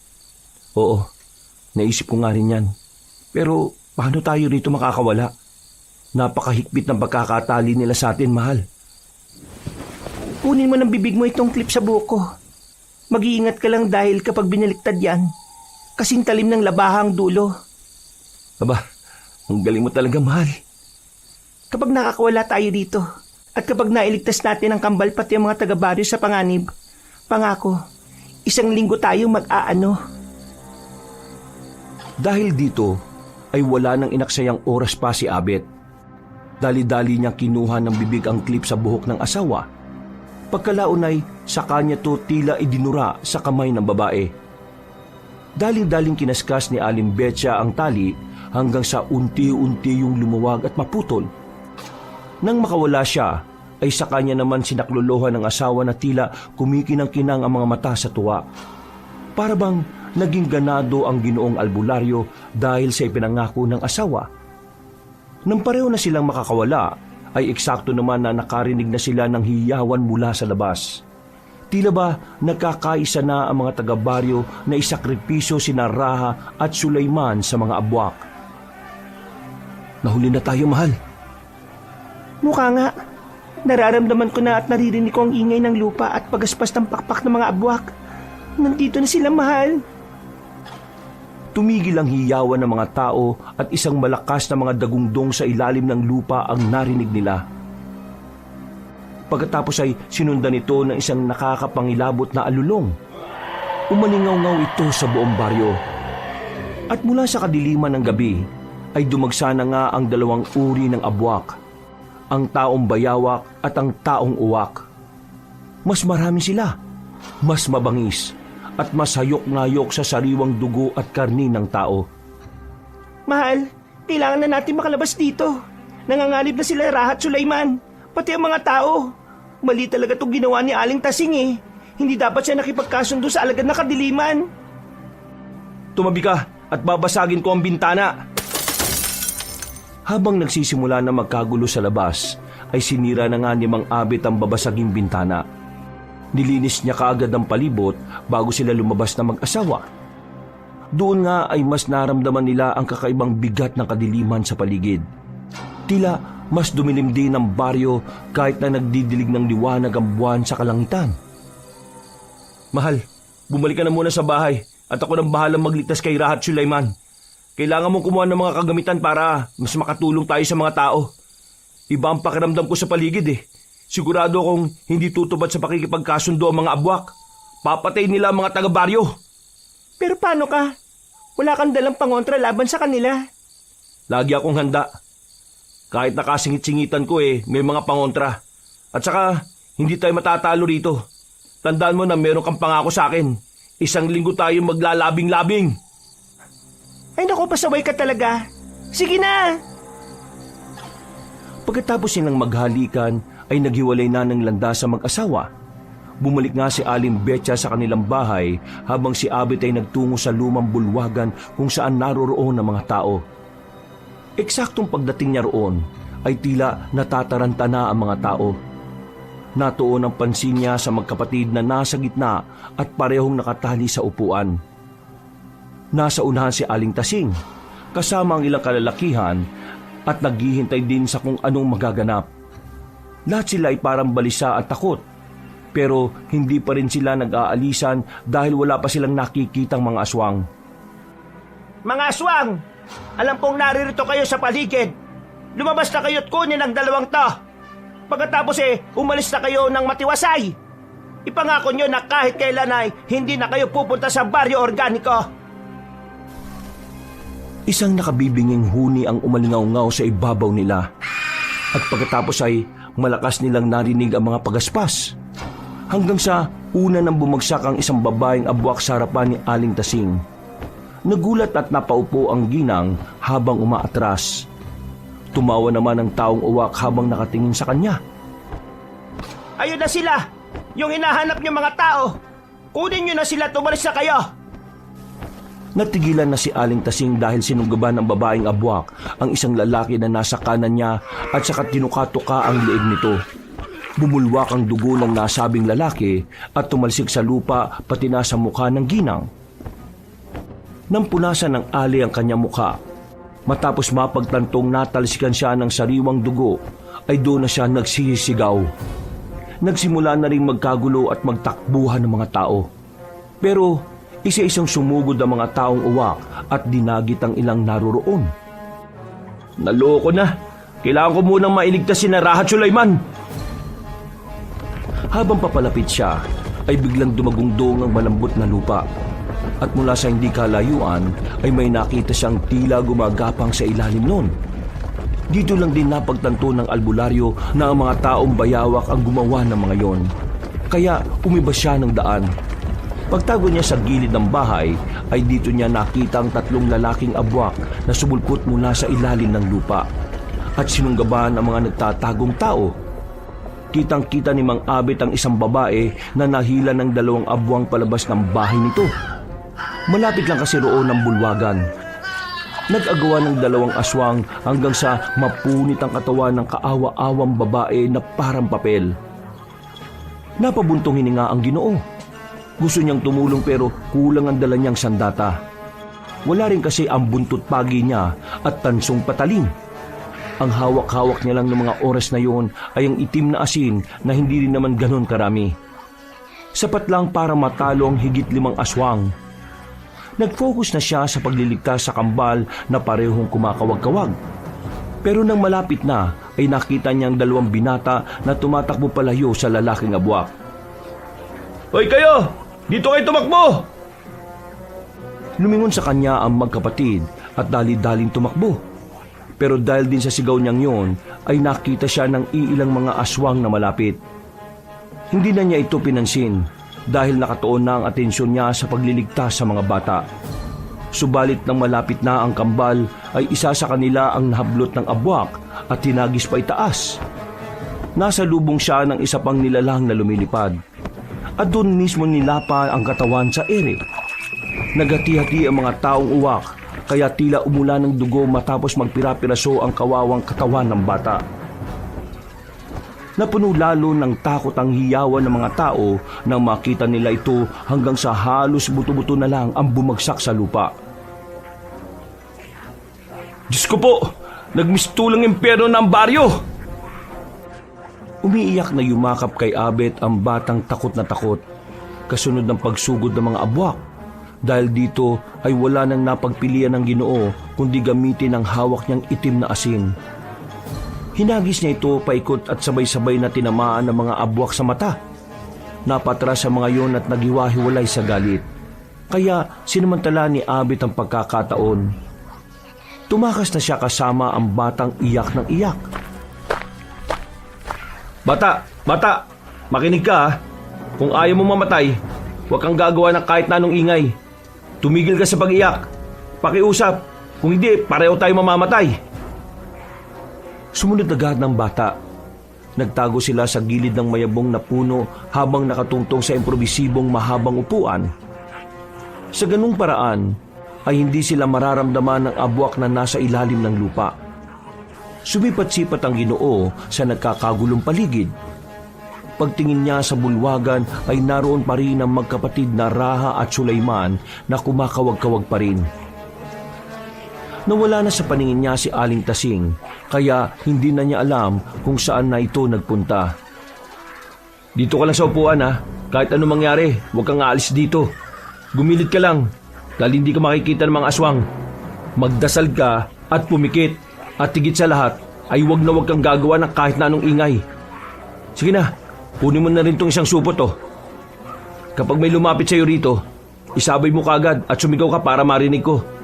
Tutulungan ko lang yung mga yun na nasa bulwagan. Kapag napakawalan ko na sila, matutulungan nila tayo. Ano, naintindihan mo ba?" Pagtango ng batang takot na takot, ay inabot naman ni Abet ang piraso ng 2x2 na nakadantay din sa gilid ng puno. Pagkatapos ay tumalon siya at patakbong lumapit kay Raha at Sulaiman. "Raha, Sulaiman, nandito na ako. Ililigtas ko kayo." Nang makita siya ng kambal, ay mas lalong nagkakawag ang mga yun. Pero sa tindi ng pagkakatali sa kanila, ay hindi nila parehong magawang makakawala. Hindi rin naman nakapagpalit ng anyo bilang abwak si Raha, dahil nangihina siya gawa ng pagkakasaksak sa tagiliran. Si Sulaiman naman kasi ay hindi pa rin sanay kung paano magpalit ng anyo. Bibihira kasi nilang gawin ang tungkol doon dahil pinipigilan sila ng ina. Habang papalapit si Mang Abet, ay dumarami rin ang mga lumulusob. Ginamit niya ang natitirang itim na asin bilang panlaban. Kasama ang pisikal na lakas na siya naman pinapamalo sa mga lumilipad na abwak, pati na rin ang gumagapang sa ilalim ng lupa. Sige, lusob! Sugod lang ng sugod, mga hayop kayong abwa kayo! Malakas nang pinalo ang ulo ng isang taong uwak. Sa tindi ng pagkakapalo ay pumutok ang bungo nito. Sabay talsik ng malapot na dugo at utak. Napangiti siya, pero bago pa makatuloy sa kambal ay 2 taong bayawak naman ang sumugod. Napatras si Mang Abet habang winawasiwas ang 2x2. Hindi rin nagpaawat ang 2 aswang dahil pinanlaban ng mga ito ang makaliskis nilang buntot. Nabuwalang albularyo at nabitiwan niya ang pamalo, kaya sinamantala to ng 2 aswang. Gumamit na lang siya ng swerte at dumampot ng kung ano. Sa kanan ay lupa at sa kaliwa naman ay matigas na bato. Tumama sa mukha ng 2 aswang ang lupa kaya napatras sa mga ito. Dahil dito ay nakakuha ng magandang pagkakataon ng Ginoo. Lumusob siya sa ilalim ng isa sa mga abwak at pagkatapos ay kinuha niya ulit ang 2x2. Dito ay bigla siyang nakaisip ng kalokohan. Gamit ang pamalo ay hinampas niya ng malakas ang pagitan ng binti ng aswang. Tinamaan ang pinakaiingatang parte ng katawan nito na naghihiyaw sa sakit. Tumayo siya na tuwang-tuwa, saka pinalo ang isa pang aswang sa ulo. Pagkatapos ay tinakbuhan niya na ang mga ito. Nang makalapit na siya sa kambal ay una niyang kinalagan si Sulaiman. Nang makakawala na ito ay saka siya tumindig at naging alerto sa paligid. Bilisan mo kalaga ng kapatid mo. Parating ng iba pang mga aswang. Dali! Opo, Mang Abet. Salamat po ha. Saka ka na magpasalamat kapag nakalis na tayo rito. Nakarinig na sila ng huni ng mga taong uwak sa himpapawid. Nang mapatingala si Mang Abet ay nakita nilang pabulusok na ang 2 abwak na babae. Mabuti na lang ay nakakawala na si Raha at dali-daling pinilit na mag-anyong abwak kahit nangihina pa. Pinalaga na matipunong binata ang 2 babaeng abwak. Pareho niyang hinawakan sa mga pakpak ang mga ito at saka ibinalibag sa lupa. Parehong nabali ang ulo ng aswang kaya nawalan ito ng mga buhay. Napalhod naman ang matipunong aswang pagkatapos nito habang sumusuka ng dugo. Ayos ka lang ba, Ra? Oo, ayos lang ako. Huwag mo na munang pilitin ng sarili mo mag-anyong abwak ha. Baka kumapano ka pa. Saka na kayo magkumustahan. Tara na, doon tayo. Babalikan ko yung bata. Sumunod na magkapatid na inaalalayan ng isa't isa. Sakto naman na sumalubong sa kanila ang 2 taong bayawak na pinalo ni Mang Abet sa ulo at sa maselang parte. Galit na galit ang mga iyon na nagmamadaling sumugod. Mabuti na lang ay muling ginamit ni Raha ang kanyang lakas. Magkasabayan niyang sinuntok sa tiyan ng 2 kalaban. Tumagos ang kamao niya sa likod ng mga ito at pagdukot ng mga kamay niya ay pareho yung humandusay sa sahig. Napasok na naman ng dugo ang matipunong aswang pero wala silang nagawa kundi umasa sa lakas nito. Parami na kasi ng parami ang mga abwak sa paligid at umaalingaw-ngaw ang paghiyaw ng takot at saklolo ng mga taong walang kalaban-laban. Pagbalik nila sa gilid ng mayabong na puno ay napatanga si Mang Abet dahil wala na ang batang iniligtas niya kanina. Oh, saan na nagpunta yung batang yun? Sabi ko wag siyang aalis dito eh. Mang Abet, sa taas po ng puno. Nang mapalingon silang 3 doon, ay kitang-kita nila kung paanong lamunin ng buo ng taong bayawak ang walang kalaban-laban na bata. Kalahati na lang ng katawan nito ang natitira. Hawak-hawak pa noon ang supot na may lamang itim na asin. Napakuyom ng kamao ang albularyo kaya galit niyang binato ang nasabing aswang na napatingin sa kanila. Nahulog din ng itim na asin sa kamay ng walang buhay na bata at nasa leyon ng Ginoo. Pagdura ng halimaw sa natitirang katawan ng kaawa-awang biktima ay saka yun lumusob sa kanila. Pero galit itong hinagisan ni Mang Abet ng itim na asin. Napuwing at nagkakakawag sa init ang kalaban kaya hindi na rin nag-asaya ng oras si Raha. Sinuntok niya sa ulo ang aswang.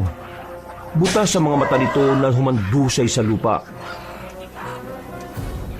Lumagpak ang walang buhay nitong katawan sa tabi ng natitira pang parte ng katawan ng batang biktima. Dahil dito ay nakaramdam ng inis si Mang Abet. Napakuyong na naman siya ng kamao at napakagat ng labi hanggang sa magdugo yun. Samantalang si Raha ay unti-unti nang bumabalik sa pagiging tao dahil sa sobrang panghihina. Pero pinipilit niya pa rin ang sarili na makalakad dahil ayaw niyang maging pabigat. Bakit ko pa kasi siya iniwan eh? Mga Abet, tara na po. Saan po tayo pupunta? Uuwi na tayo sa bahay. At lahat na makikita niyong tao na pwedeng tulungan, isama niyo. Ligtas sila sa bahay dahil hindi makakapasok roon ng mga abwak. Sige po. Nagmadali na nga silang makauwi ng bahay at malayo pa lang sila ay naririnig na nila ang boses ni Aling Betcha. Halatang nakikipagsagupa rin ng ginang at tinutulungan ng ibang tao na nakikipaglaban sa kani-kanilang mga buhay. Aling Aloha! Aling Abuela! Aling Buenas! Madali ho kayo! Pumasok kayo rito sa ginawa kong bilog na buhangin! Mas ligtas dito! Mahal, nandito na rin kami! Madali kayo! Tara na! Dali-dali nga rin silang tumakbo sa inukit na bilog na buhangin ng babaylan. At pagkatapos ay inabot ng ginang ang bag ng kanyang asawa, saka nila hinarap ang mga kalaban na paparating. Si Aling Betcha ay nagwisik ng kakaibang langis na may halong halamang gamot.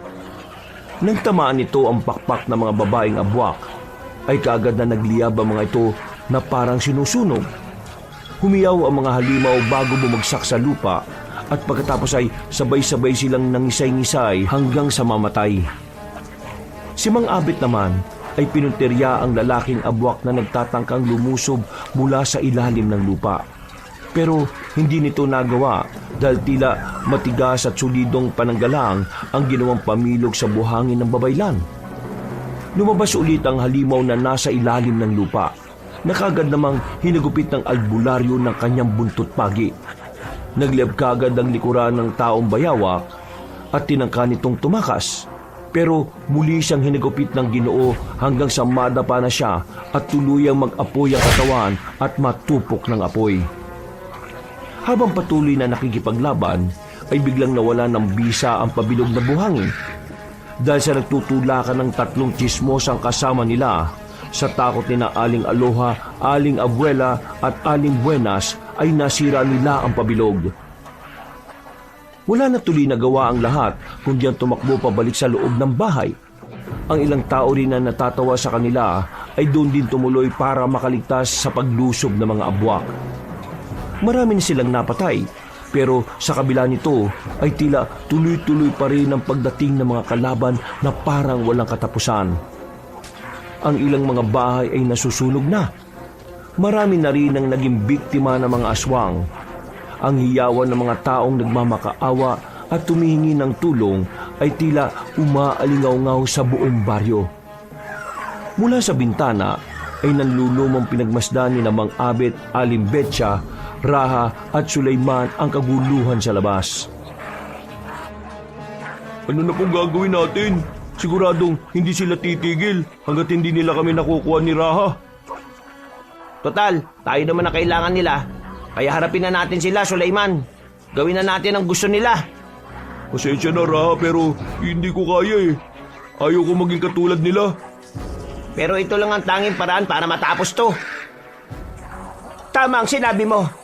Dapat naman talaga na sa una pa lang ay naisip nyo na yan. Hindi kayo nagpunta rito sa baryo namin. Hindi magkakaroon ng gulo. Anong ginagawa mo rito?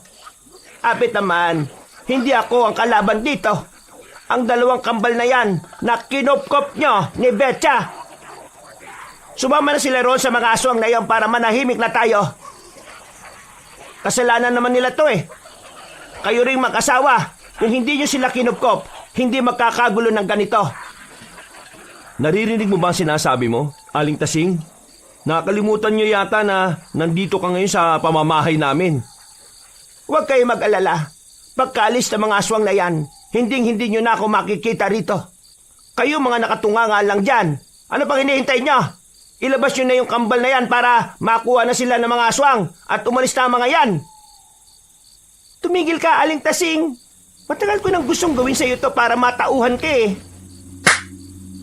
lumagutok ang malakas na sampal ni Betcha sa pisngi ni Aling Tasing. Dahil dito ay nagulat ang lahat sa nangyari, lalo na ang mga kumari ng ginang na may masamang ugali. At lahat ay napatanga, pero kitang-kita ang mukha ng karamihan na tila nakontento sa ginawang yun ng babaylan. Para bang naiganti sila sa pambabastos at panlalait noon ng nasabing babae. Sana magising ka na sa katotohanan dahil sa ginawa mo. Pagbabayaran mo to ng malaki sa akin, Betcha. Pagkatapos ng pangyayaring ito, sinisiguro kong magbabayad kayo ng asawa mo at mapapalis kayo sa baryong ito. Wala na akong pakialam sa galit mo. At bago ka magalit sa amin ng asawa ko o kahit kanino rito, siguraduhin mo munang mabubuhay ka bago sumikat ang araw. Makinig kayong lahat.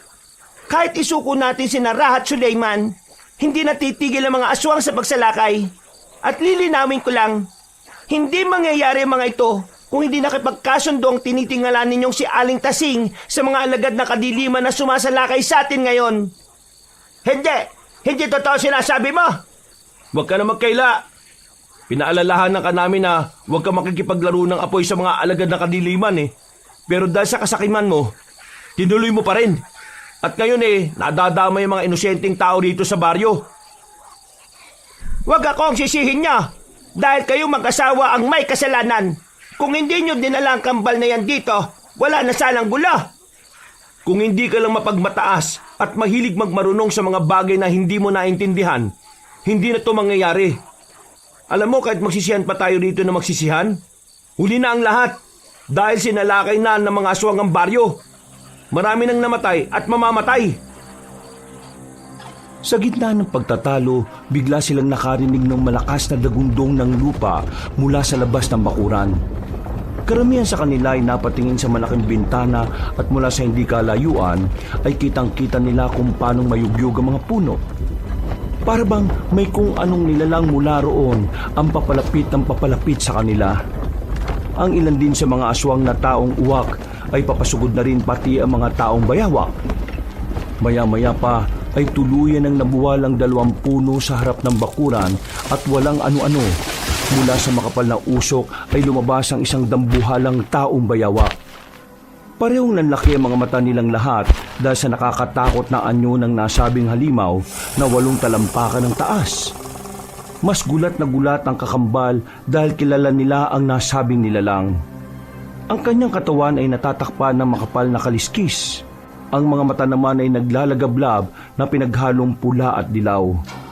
Habang ang mga kuko ay mahaba at kumikislap kapag tinatamaan ng liwanag galing sa buwan. Sa bawat pagakbang ay tila nayayanig ang kalupaan. Raha, Sulaiman, mga anak ko, bumalik na kayo sa akin. Uminom kayo ng sariwang dugo at kumain ng sariwang karne ng tao dahil hindi kayo makakatakas sa inyong kapalaran. Nanginginig ang kalamnan ng kambal dahil sa binikas ng dambuhalang taong bayawak. Ang lahat naman ay natakot din maliban sa mag-asawang manggagamot na matikas na nakatingin sa halimaw. Gusto niyo ba bang ubusin ko ang lahat ng tao dito sa baryo? Sa bagay, mauwi rin naman sa ganoon ang lahat dahil kapag nakatikim na kayo ng sariwang karne at dugo ng tao, siguradong kayo na mismo ang papatay sa mga taong nandyan sa loob. Kaya mga anak, bumalik na kayo at tanggapin ang inyong kapalaran. Huwag kayong tumulad sa nanay niyong matigas ang ulo para hindi na tayo humantong sa kamatayan. Pinatay mo ang nanay namin, kaya hindi kami tutulad sa iyo o sa inyo. Aling Betcha, mga abit, ayoko pong sumama sa kanila. Ayoko maging aswang. Ayoko maging katulad nila. Umiiyak na yumakap si Sulaiman kay Aling Betcha at nang makita ito ni Lakan ay lalo siyang nanggalaiti. Kung ganon, uunahin kong patayin ang mga taong yan bago ko kayo hilahin pabalik sa kuta. Umalulong ng malakas si Lakan na sinundan din ng kanyang mga alagad. Natakot naman ang lahat ng taong nasa loob ng bahay para sa kani-kanilang mga buhay. Pagkatapos ng nakakakilabot na alulong, ay mabilis na sumugod si Lakan. Pero pagpasok niya sa bakuran, ay biglang nagliyab ang mga kamay niya at nasunog. Ngumisi siya at tumingin sa mag-asawang manggagamot na nakangisi rin sa kanila. Ha! Aba, mukhang galing sa lumang kalaban ng salamangkang ginamit nyo ah. Bibihira ang may kakayahang katulad sa inyo. May matinding pangontra laban sa katulad kong matataas na uri ng aswang. May alam ka rin pala sa mga salamangkang damuho ka. Karispe-respeto ka rin pala kahit papaano no? Lakan ang pangalan ko. Salamat at tinanggap mo ang kalaman ko sa lumang salamangka.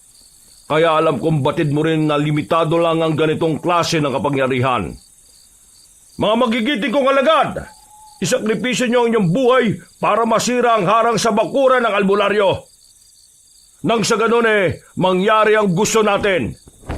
Kukunin natin si Ra at Sulaiman at gagawing isang matatag na mga buwak.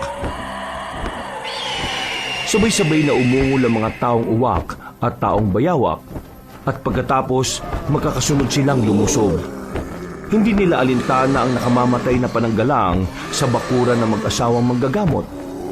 Mula sa loob ng bahay ay kitang-kita ng mga tao kung papaanong mag-abot ang mga aswang sa pagpupumilit na pumasok.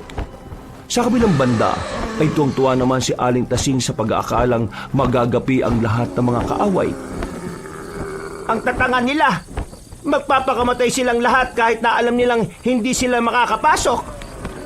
Ang galing nyo talaga, Abet at Betcha. Sana magbati-bati na tayo. Ano kayo ngayon mga aswang?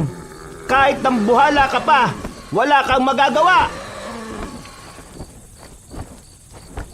Sa tingin mo ba isasakripisyo ko lang sa wala ang mga tapat kong alagad? Maghintay ka dahil malapit na masira ang pinagmamalaki niyong harang laban sa mga aswang.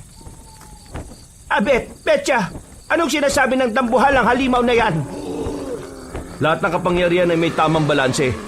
Ibig sabihin, ang kapangyarihan ng harang ay limitado lang para higit 50 aswang na sabay-sabay ang sumalakay.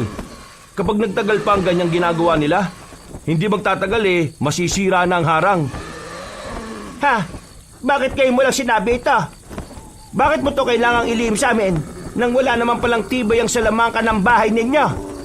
Kung alam ko lang na ganito, hindi na ako nagtago dito at sa ibang lugar na ako nagpunta. Pwede ka namang umalis kung gusto mo Bukas ang pinto. Hindi ko na kailangang gawin yon dahil isusuko ko na lang ang mga anak ng dambuhalang yan. Naging agresibo si Aling Tasing. Dali-dali niyang hinatak ang sugatang si Raha na hindi naman kaagad nakapalag. Pinisil kasi ng ginang ang sugat niya sa tagiliran at tinakot ang lahat ng naroon. Anong ginagawa mo, Aling Tasing? Nababalik ko na ba? Ha? Hindi ako naghihintay na kamatayan sa lugar na ito, no? Dadaling ko ang binatang to sa tatay niya para matapos na ito. Hindi mo ba narinig ang sinabi ni Lakan? Papatayin niya pa rin tayong lahat. Lakan! Mangako ka na bubuhayin ako kapag binigay ko sa iyo ang kambal. Sige, gawin mo ang alam mong tama, babaeng baliw. O ano? Narinig niyo sinabi niya? Ngayon, Sulaiman, kapag hindi ka sumunod dito sa akin, papahiran ko ang kapatid mo. Mas lalong pinisil ng desperadong ginang ang sugat ni Raha. Mas lalo tuloy ng hina ang binata, kaya natakot din ang kakambal niya. Sumunod dito at nangakong hindi gagawa ng kahit na ano dahil ayaw niyang mapahamak ang kapatid. Habang lumalabas silang tatlo ay binili naman ni Aling Tasing sa mga kapwa tsismosang sina Aling Aloha, Aling Abuela at Aling Buenas ang mag-asawang manggagamot. Napailing na lang si Abet at Betcha habang pinagmamasdan ng ginagawang kahibangan ni Aling Tasing. Nang nasa tapat na sila ng gate ay pinatigil ni Lakan ng mga alagad na nagtatangkang sumugod. Alam na rin kasi niya na malapit ang matibag ang mahiwagang harang. Ilabas mo na sila rito. Bakit pati ako? Kailangan pa lumabas. Dahil kapag sumalakay kami sa loob, siguradong madadamay ka kapag nagkataon. Kaya humakbang na kayo palabas sa mahiwagang harang. Aling Tasing, Huwag ka maniwala sa sinasabi ng tatay ko. Hindi mo siya kilala kung gaano siya katuso. Manahimik ka! Kung tuso siya, mas tuso ako! Makinig ka, dambuhala! Kapag gumawa ka ng masama, sisiguraduhin kong mamamatay itong isa sa mga anak mo na nanghihina. Kaya kapag nakalabas ako sa harang, hahayaan mo na akong makalayo pa. Kung yan ang gusto mo, hibang na babae. Lumabas na kayo! Dalian mo na! Bago pa magbago ang isipan ko! Unti-unti na nga silang lumabas sa harang at ang nasa harapan na sila ni Lakan ay ngumiti ang dambuhalang taong bayawak. Pagkatapos ay saka nito pinitik ang ulo ni Aling Tasing. Sa sobrang bilis ng pangyayari ay hindi naramdaman ng ginang ang kanyang kamatayan. Pumutok ang ulo niya kasunod ng paghandusay na katawan niya sa sahig. Dahil dito ay napalood si Raha na inalalayan lang ng kanyang kakambal. Takot na takot nilang hinarap ang ama na tinitigan sila na parang nanlilibak. Pagkalaon ay sakayon muling bumaling sa mga tao sa bahay na nagulat sa nasaksihang pagpatay kay Aling Tasing. Kasunod nito ay nakarinig sila ng tila nababasag na tunog hanggang sa umungol na sa tuwa ang natitirang aswang na hindi na rin lalagpas sa 10. Mga natira sa mga tapat kong alagad, patayin niyo na ang lahat ng tao sa loob ng bahay. Sira na ang maiwagang harang. Hindi kami papayag na basa-basa na lang mapatay. Ipagtatanggol namin ang mga tao sa baryong to, kahit anong mangyari. Mabuti na lang kanina, habang abala si Aling Tasing sa pakikipag-usap, ay pinatago na nila sa basement ang mga tao. Meron din kasi yung bukod na pananggalang. Sumalaki na kaagad si Abet gamit ang natitirang mga sandata na meron siya. Wala na siyang inaksayang oras. Siya ang nakipagtagisa ng lakas sa dambuhalang taong bayawak, habang ang asawa niya ang nakipaglaban sa mga natitirang abwak. Matindi ang naging sagupaan. Ang parehong mga kamay ni Lakan ay tila may matatalim na kukong sumalakay na parang palaso. Nasa lubong ito ng pamalo ni Abet, ngunit sa lakas ng salpukan nila, tumilapo ng albularyo ng ilang di papalayo. Dumagundong ang lupa nang bumagsak siya at naramdaman niya halos mabali ang kanyang mga buto sa kamay. Mabuti na lamang ay suot na niya ang pinakatago-tago nilang kwintas na katulad ng sa kanyang asawa. Nagagamit nila ang kapangyarihan nito pero limitado lang din dahil inagaw nito ang mga lakas nila para sa hinaharap. Ayos ka na ba, Abet? Mahal? Huwag mo kong alalahanin. Hindi ako basta-basta magpapatalo. Mag-focus ka lang dyan at ubusin mo sila. Saka mo ko tulungan dito. Naputol na ang pag-uusap ng mag-asawa dahil muling sumalakay ang dambuhalang abwak. Tumalo ng albularyo at saka winasiwas ang buntot pagi. Ilang beses niyang hinagupit ang kalaban. Tinamaan ito pero tila hindi ininda ang apoy. Hinimas lang ng halimaw ang parte na nag-aapoy hanggang sa mawalan yon. Pero hindi pa natapos sa paglusob si Mang Abet. Ginamit na niya ang huling alas, ang katas ng talumpunay na kinatatakutan ng mga aswang.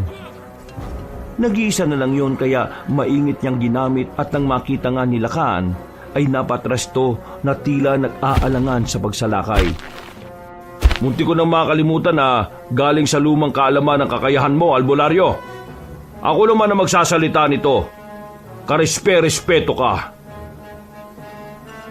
Tama na, Satsat. Magkaalaman na tayo rito.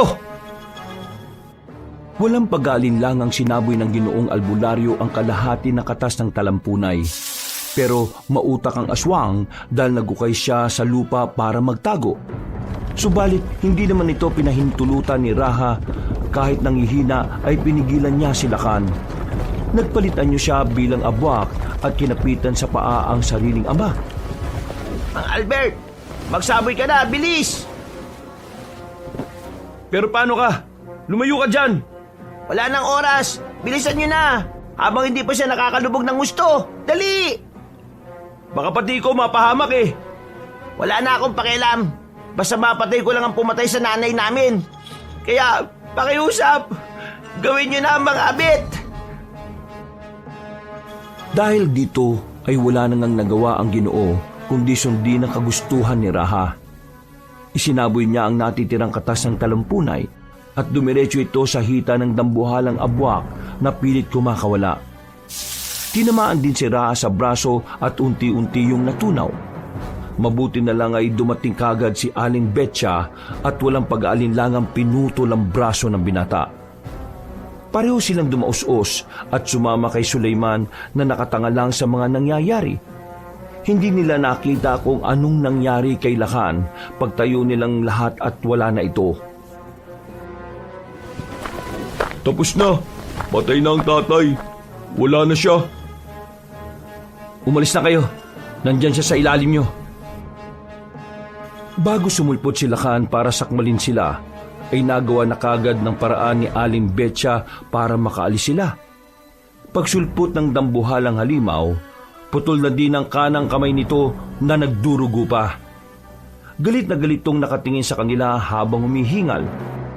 Tuluyan namang nawala ng malay si Raha na naputol na rin ang kanang kamay habang nasa anyo pa ng tao. Patuloy na tumatagas ang dugo niya na kaagad tinakpan ng piraso ng damit si Aling Betcha habang inuurasyonan. Akala niyo uubra sa akin ng mga ganyan? Sa tagal ng panahon kong nilalabanan ng mga gumagamit ng makalumang sandata, sa tingin niyo ba hindi ko pa alam kung paano yang kontrahin? Ngayon, ako naman, humanda na kayong lahat na mamatay! Mabilis ang sumunod na mga pangyayari. Sa galit ng dambuhalang aswang, hinampas niya si Abet gamit ang buntot niyang mahaba at balot ng tinik.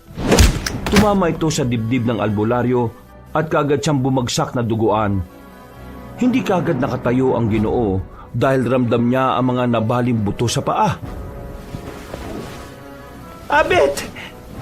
Diyos ko po! Gumisi si Lakan at saka sumugod kay Betcha. Dinakma niya ang babaylan sa buhok at hinagis tumama ang ginang sa dingding ng kanilang bahay dahilan para mabuwal yun. Na mabuti na lang din ay suot niya ang kwintas na siyang proteksyon. Pero napaubo pa rin siya ng dugo sa lakas ng ginawa ng kalaban. Hindi rin siya kagad nakatayo at pinagmasdan lang ang dambuhalang taong bayawak. Nadahan-dahan siyang lumapit kay Raha at Sulaiman. Mga anak, tanggapin niyo ang inyong kabalaran. Tikman niyo ang laman ng tao pati ang sariwa nilang dugo. At makakaramdam kayo ng lakas na hindi niyo pa nararanasan sa buong buhay ninyo.